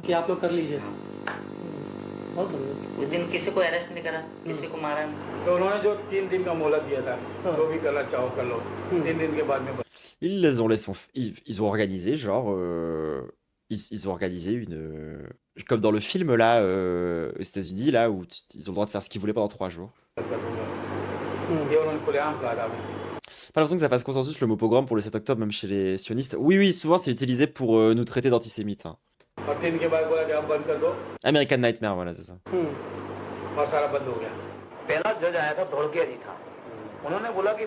Le premier juge qui s'est penché sur mon dossier a dit « Bjorhangi devrait être pendu, non pas 1, mais 4 ou 5 fois. »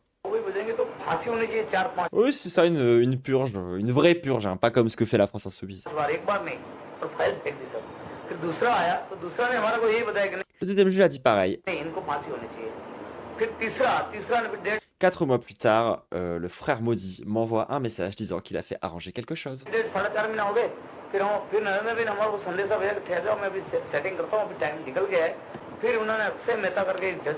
Le troisième juge n'a même pas ouvert son dossier, il l'a juste laissé partir. Mais enfin, ce qui peut surprendre, c'est que la plupart de ces mouvements nationalistes à l'européenne, voire carrément fascistes comme le BJP ou la RSS, passent leur temps à privatiser, démanteler les protections sociales, confier les économies de leur pays à des multinationales, encourager l'apparition de monopoles, bref, à mettre en place des politiques néolibérales. Par exemple, en 1999, le gouvernement du BJP crée... Et on se demande comment ça pourrait mener l'Inde à la guerre! Un département d'État du désinvestissement chargé de liquider le secteur public, de tout privatiser. En 2001, ce département est carrément transformé en ministère à part entière, le ministère du désinvestissement. Ça a le mérite d'être clair. The government is working on completing the stake sale Le gouvernement travaille à achever process of about 23 public la vente des participations de l'État dans 23 entreprises du secteur public. sector companies whose disinvestment has already Lundi, la ministre des Finances, Nirmala, je sais pas dire, a been annoncé cleared by the cabinet. Finance Minister Nirmala qu'elle avait approuvé ce processus de désinvestissement. Sitharaman said on Monday, for the 2020-21 fiscal, the government has set a Pour l'année financière 2020-2021, le gouvernement a fixé un objectif de désinvestissement de 2,1 millions de roupies, donc soit 26 milliards d'euros. disinvestment target of 2.1 lakh crore rupees. Of this, 1.2 lakh Sur ce montant, 14,8 milliards d'euros proviendront du désinvestissement d'entreprises du secteur public. crore rupees will come from disinvestment of public sector undertakings and another 90,000 Et 900 milliards restants de la vente des participations de l'État dans diverses institutions financières. crore rupees from stake sale in financial institutions. Mais en réalité, ces affinités entre néolibéralisme et autoritarisme n'ont rien de surprenant. Ah non, non, pas du tout. C'était littéralement la politique des nazis, encore une fois. Genre, je le rappelle à titre d'exemple, hein, mais le premier pays au monde qui a mené de façon massive et structurelle des privatisations, c'est l'Allemagne nazie. C'est des précurseurs dans le domaine. On a vu dans d'autres vidéos que l'une des caractéristiques du néolibéralisme, c'est qu'il change la fonction de l'État d'une manière un peu contradictoire. L'État se désengage de l'économie, notamment par des privatisations, et en même temps, il se renforce dans tout ce qui concerne la police, l'armée, la centralisation du pouvoir. Privatisation, c'est... Ah, faut que je définisse ce terme privatisation. Peut-être, pardon, désolé, genre, je croyais que c'était clair. C'est quand tu prends une entreprise qui appartient à l'État, ou quand tu prends un service public, et que tu le revends à une entreprise privée pour qu'elle puisse faire des profits dessus. Etc. On comprend mieux les affinités qui peuvent se développer entre le néolibéralisme et les... Ce qui est forcément moins efficace qu'un service public, hein, tu vois. Genre, par exemple, la santé, c'est un truc qui est typiquement pas rentable. Ça rapporte pas d'argent directement. Ça rapporte de l'argent sur le long terme, hein, parce que si les travailleurs sont en meilleure santé plus longtemps, ils produisent plus de richesses. Mais c'est pas comme ça que voit les choses le néolibéralisme. C'est-à-dire que si ça te rapporte pas de l'argent là, maintenant, tout de suite, en direct, c'est considéré comme étant pas efficace et pas rentable, hein, d'accord ? Donc, par exemple, la santé, si tu la privatises, ça veut dire qu'il y aura des acteurs derrière qui vont chercher à faire du bénéfice. Donc ça va forcément coûter plus cher que si c'est un service public. Et c'est pour ça qu'on dit souvent qu'il faut passer au 100% sécu, ça fera économiser de l'argent. Et que certes, ça fera pas des profits là, maintenant, tout de suite, sur le coup, ça fera des profits parce que si les travailleurs, encore une fois, sont en meilleure santé, ils sont plus productifs sur le long terme. Mais ça, c'est pas facile à mesurer. Nouveau régime Voilà, les autoroutes ont été revendues, plein de trucs. La SNCF, etc. autoritaire qui prône un nationalisme à l'eau. Et pareil, tu sais, pour la SNCF, entre un service public qui est censé permettre du coup aux gens de se déplacer à moindre frais possible et une entreprise capitaliste qui cherche à faire du profit, et entre les deux, il y aura forcément, à un moment donné, les prix qui vont monter quand le capitaliste aura besoin de faire son profit pour avoir sa plus-value, quoi. Donc ça va forcément revenir à un système finalement moins efficace. Européenne dans le tiers-monde. Là, ils vont fermer les petites lignes pas rentables, ils vont augmenter le prix, ils vont restructurer pour en faire quelque chose de rentable. Sauf qu'il y a plein de choses qui ne devraient pas être rentables. Genre par exemple, que les gens puissent se nourrir, ça ne devrait pas être déterminé par des questions de rentabilité, je suis désolé. On devrait juste, en tant qu'être humain, dans ce pays, avoir le droit au logement et avoir le droit à la bouffe. C'est pas normal que le fait de pouvoir subvenir à tes besoins primaires soit dépendant de ta capacité à travailler. C'est pas normal, genre. Il nous reste à boucler la boucle. Comment cette alliance entre néolibéralisme et nationalisme à l'européenne qui a succédé au mouvement des non-alignés a impacté l'agriculture indienne. Modi exerce un pouvoir dictatorial et utilise pour favoriser quelques gigantesques entreprises. Notamment par 3 lois annoncées en juin 2020 qui détruisent les dernières protections dont bénéficient encore les petits paysans indiens. les quelques mandis encore debout et le prix minimum de soutien. Le but, c'est d'écraser la petite paysannerie et de favoriser l'apparition d'une industrie agraire concentrée, sous forme d'oligopole, entre les mains de la classe capitaliste locale. Et ça, on le sait parce qu'on a déjà vu les conséquences de la suppression des mandis dans l'État indien du Bihar en 2006. Volatilité des prix, appauvrissement généralisé, hausse des suicides paysans, exil forcé en ville, mais aussi diminution de la diversité des cultures et concentration des moyens de production et des profits entre les mains d'une minorité. Le logement aussi ne devrait pas avoir pour but la rentabilité. Ouais, complètement. Enfin, j'aurais pu même, moi j'avoue que, genre, malgré toute la sympathie que j'ai pour mon propriétaire, ça m'arrache la gueule que le ref touche autant d'oseille sans rien quand même. Genre, y a quand même un peu, désolé, cette notion de quasi parasitaire à base de, genre, le ref fait rien, tu sais, nous on est là, on entretient la baraque, etc. et tout. Et je dis pas, c'est pas sa faute à lui en tant qu'être humain. C'est le système qui est comme ça, tu vois. On fonctionne par des gens possèdent les maisons. Bref, c'est un problème à part entière. Ça n'a quand même aucun sens que juste des gens puissent créer de l'argent gratuitement, out of nowhere, sous couvert de permettre à d'autres gens de ne pas dormir dehors. Surtout quand c'est des logements qui ont généralement été hérités, ou quand c'est des... Enfin, vous voyez ce que je veux dire? Ça n'a pas de sens, genre. बात सिंपल बता दीजिए बिहार में 2006 में एपीएमसी हटी थी monopoly so called monopoly हटी थी बता दो कौन सा ऐसा पंजाब का Il a dit qu'il a supprimé les soi-disant monopoles au nom de la libre concurrence. Et montrez-moi une seule personne qui voudrait vendre ses terres au Punjab, état où les mandis existent toujours, et partir s'installer au Bihar. किसान है जो चाहता है कि नहीं ਅਸੀਂ पंजाब दी जमीना बेच के बिहार चलिए अगर ये बात होती कि ओपन मार्केट से Hindustan Si le marché concurrentiel profitait réellement aux fermiers, les paysans du Bihar की n'auraient किसानी का हल होता तो आज बिहार से लोग पंजाब में pas eu à migrer au Punjab. Ce sont nous, les paysans du Punjab, qui serions partis vivre au Bihar. नहीं आते पंजाब वाले बोरी बिस्तरा बन के ਅਸੀਂ बिहार ਜਾਂਦੇ क्यों भी गलत गल है Alors, les paysans indiens se Ah oui, en France, on a complètement des loyers abusifs, sa mère. Hein. rebellent. Le mouvement commence dès juin 2020 en Haryana et au Punjab, deux états du nord-ouest qui sont considérés comme le grenier de l'Inde. Ce sont eux qui ont porté la révolution verte. Quand le pays a besoin de nourriture, ils sont venus demander au Punjab et à l'Haryana. C'est nous qui avons porté la révolution verte et c'est ça notre récompense. Le 26 novembre 2020, une grève générale contre ces lois rassemble 250 millions de participants et des paysans de tout le pays commencent à converger vers la capitale, Delhi, où ils installent des campements sur les autoroutes autour de la ville. Ceci dit, on a déjà parlé du mouvement paysan dans ces deux vidéos, donc pour aujourd'hui, on va pas aller beaucoup plus loin, et si vous voulez plus d'infos, je vous invite à les regarder. Celle-ci porte sur la raison immédiate de la mobilisation, et celle-là sur les mois qui ont suivi, et les stratégies déployées par le mouvement et le gouvernement. A noter que depuis la sortie de ces vidéos, le mouvement a fait reculer le gouvernement qui a annulé ces 3 lois néolibérales. Ça a été annoncé le 19 novembre 2021, après plus d'1 an de lutte. Il a dit qu'ils ont décidé d'abroger les 3 lois sur l'agriculture. अब आप अपने अपने घर लौटे, अपने खेत में लौटे, अपने परिवार के बीच लौटे.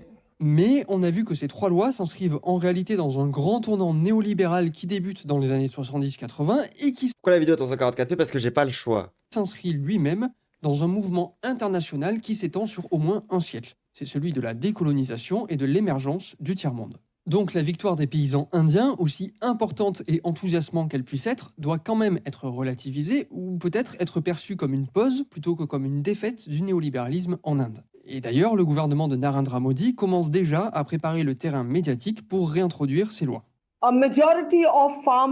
Une majorité d'agriculteurs soutenaient en fait les lois agraires selon un membre du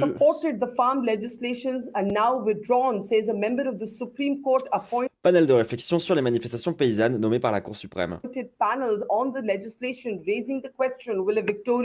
La question se pose, est-ce qu'un BJP victorieux aux prochaines élections reviendrait sur l'abrogation de ces lois? Voici ce que nous savons pour le moment sur ces nouveaux développements très intrigants. Here's what we know on this very intriguing set of developments so far. Anil Ghanwat of the Supreme Court appointed Anil Ghanwat du panel de réflexion sur les manifestations paysannes nommé par la Cour suprême. Panel on the farmers' protests and the farm law says that 80% of farmers had affirme qu'en réalité, 86% des agriculteurs soutenaient les nouvelles législations. Actually expressed their support for the new legislations. He says more than 60 stakeholders that Il ajoute que plus de 60 organisations entendues par le panel ont déclaré être en faveur de ces réformes. before the panel said that they were in favor of the changes and that it was unfair to the silent majority to have had the laws repealed.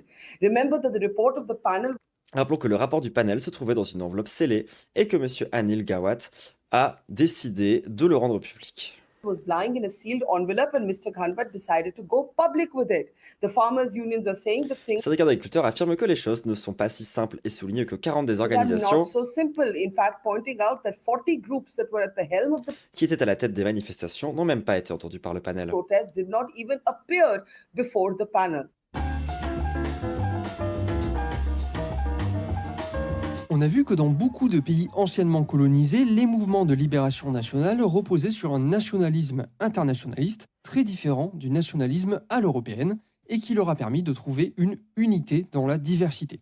C'est notamment elle qui a servi de fondation au mouvement des non-alignés, un ensemble de pays qui ont tenté de trouver des modèles de développement différents du capitalisme et du socialisme à l'URSS. Par exemple, on a vu que l'Inde de Nehru met en place une fixation des prix dans l'agriculture avec le prix minimum de soutien et la régulation de certains marchés agricoles, les mandis, par les paysans eux-mêmes.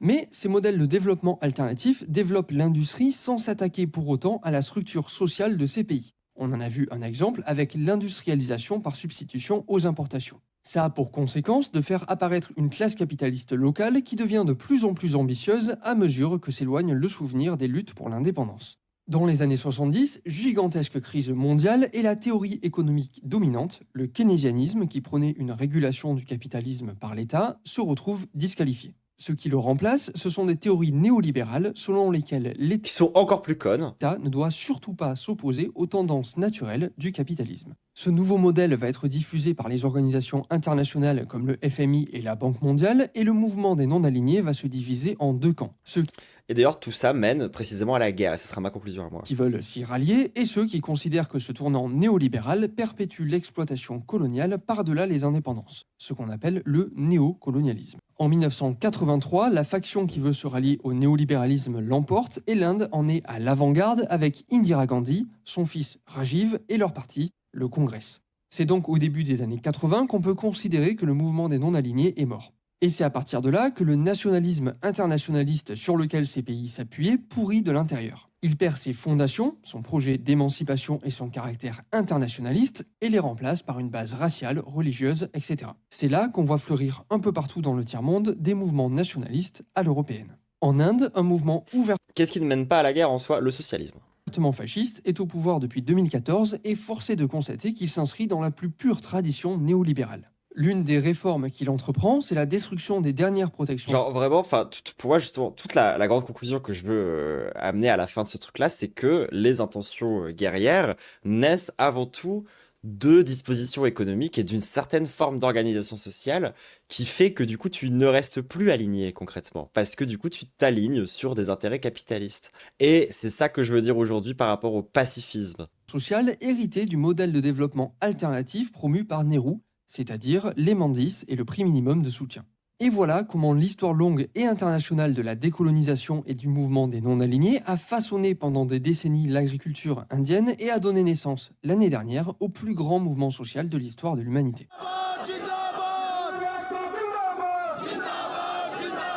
Pour écrire cette vidéo, je me suis beaucoup appuyé sur le livre Les Nations obscures de l'historien indien Vijay Prashad, que je recommande très vivement parce que c'est une super introduction à l'histoire du tiers-monde. Il en couvre plein d'aspects et chaque chapitre s'attarde sur un pays en particulier et un moment clé de son histoire. Si vous voulez creuser, c'est dans ce bouquin.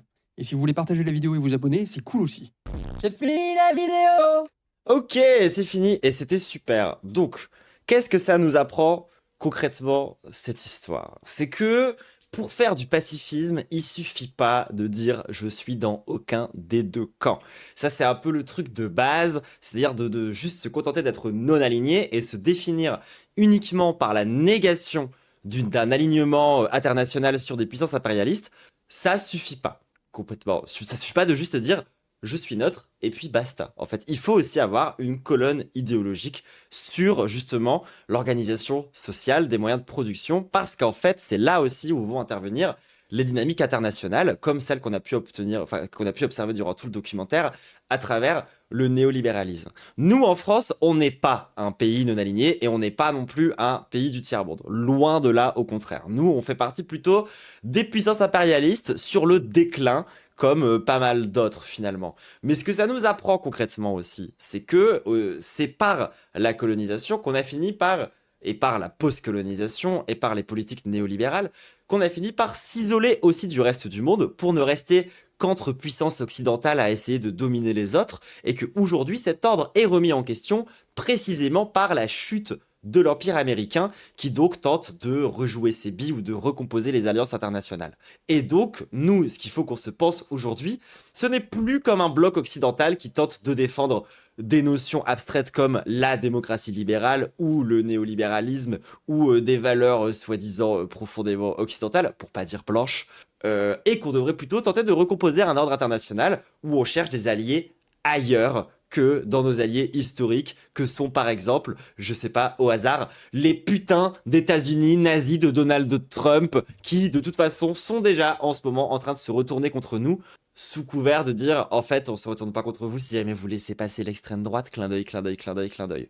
C'est pour ça aussi que je vous dis que, concrètement, si vous voulez avoir la guerre, l'extrême droite va vous y emmener vraiment avec le sourire, et ça va être ça le projet final, un projet de prédation internationale entre différents États, entre différents monopoles, et spoiler, on va pas la gagner, hein, cette guerre. Genre, si on y va, tout le monde, on aura beau être très puissant, hein, c'est plus aussi vrai qu'avant, hein, concrètement. Donc, l'extrême droite égale l'autoroute vers la guerre, et des politiques, pour le coup, sociales, des politiques de gauche, c'est un vrai moyen de faire désescalader le conflit aussi. C'est un vrai moyen de se positionner différemment et d'essayer de lutter concrètement contre des puissances qui n'ont pour intérêt que de nous emmener vers la guerre, en fait, littéralement, de nous emmener vers des considérations belliqueuses envers nos voisins, et c'est quelque chose contre lequel on doit lutter. Donc aujourd'hui, c'était bien comme introduction à tout ce que j'ai envie de raconter sur le pacifisme. C'est bien de partir d'États qui ont essayé de faire quelque chose et qui ont échoué, de comprendre pourquoi est-ce qu'ils ont échoué, et j'espère que ça vous aura appris, comment dire, des choses sur toute cette dimension-là que peuvent avoir les différentes dynamiques capitalistes internationales et leur impact derrière, du coup, sur la montée du fascisme. Parce que vous voyez bien, du coup, que le libéralisme, le néolibéralisme, c'est aussi ça qui a mené, par exemple, aujourd'hui on l'a étudié, du coup, dans le cas de l'Inde, à du nazisme, en fait. Donc non, ce n'est pas en jouant le jeu des démocraties libérales, capitalistes, qui privatisent à tour de bras, et en remettant en place un service militaire, et en remettant en place la grande peur d'un ennemi impérial, je sais pas quoi, qui serait en face de nous, qu'on va réussir à empêcher le fascisme d'arriver dans ce pays. C'est au contraire comme ça qu'on lui ouvre la de porte et qu'on finit en guerre, en fait, hein. Je veux dire, les gens, je sais pas comment le dire autrement, enfin... C'est des dynamiques historiques qu'on a observées, qu'on a vues année après année, pays après pays, qui se répètent encore et encore. Et il serait peut-être temps d'en sortir et de casser ce cercle-là. Voilà, donc on va continuer notre arc narratif autour du pacifisme dans les prochaines semaines. C'est une promesse. On va continuer à parler un peu d'internationalisme. On va continuer à parler de ces sujets-là. C'est promis. En tout cas, moi, ça me tient vraiment à cœur, surtout avec les discours que j'entends en ce moment de partout, à droite comme à gauche, qui me terrifient un peu, honnêtement, parce que quand je vois à quel point on peut se retrouver à avoir une espèce de relent nationaliste un peu gaze autour de ces questions-là, moi ça me fait chier, ça me fait peur. Et je pense qu'il est temps de ramener un peu ces sujets-là sur la table. Sur ce YouTube, on se quitte maintenant pour tous ceux qui ont pu rester à la fin de ces 2 heures de React. Voilà, sachez que du coup, il y en aura d'autres, des longs React comme ça, parce que c'est des sujets, on peut pas en parler en 5 minutes. J'espère que ça vous a plu aussi. Moi, j'aime bien faire du React à 8 d'accord, même si c'est vrai que c'est fatigant sa mère. Ça reste méga passionnant. N'hésitez pas à lui envoyer de la force. Il sort plein de vidéos super intéressantes pour le coup. Genre, on va jamais avoir le temps de tout regarder en live. Mais il y a vraiment des bangers. Genre, par exemple, une vidéo que j'adorerais regarder en live et je sais pas encore si on va le faire un jour. C'est sa dernière vidéo sur d'où vient la classe ouvrière, qui est une masterclass absolue, vraiment. Genre les gens, c'est un truc à ne pas manquer. Vraiment, allez regarder ça, c'est vraiment trop bien. Bref, envoyez de la force. Donnez-moi de l'argent sur Tipeee. Please. Yum Yum, Tipeee, so good. Et on se redit à plus tard YouTube. Nous, on va continuer notre petit live tranquillement. Kiss, kiss, kiss les assises YouTube.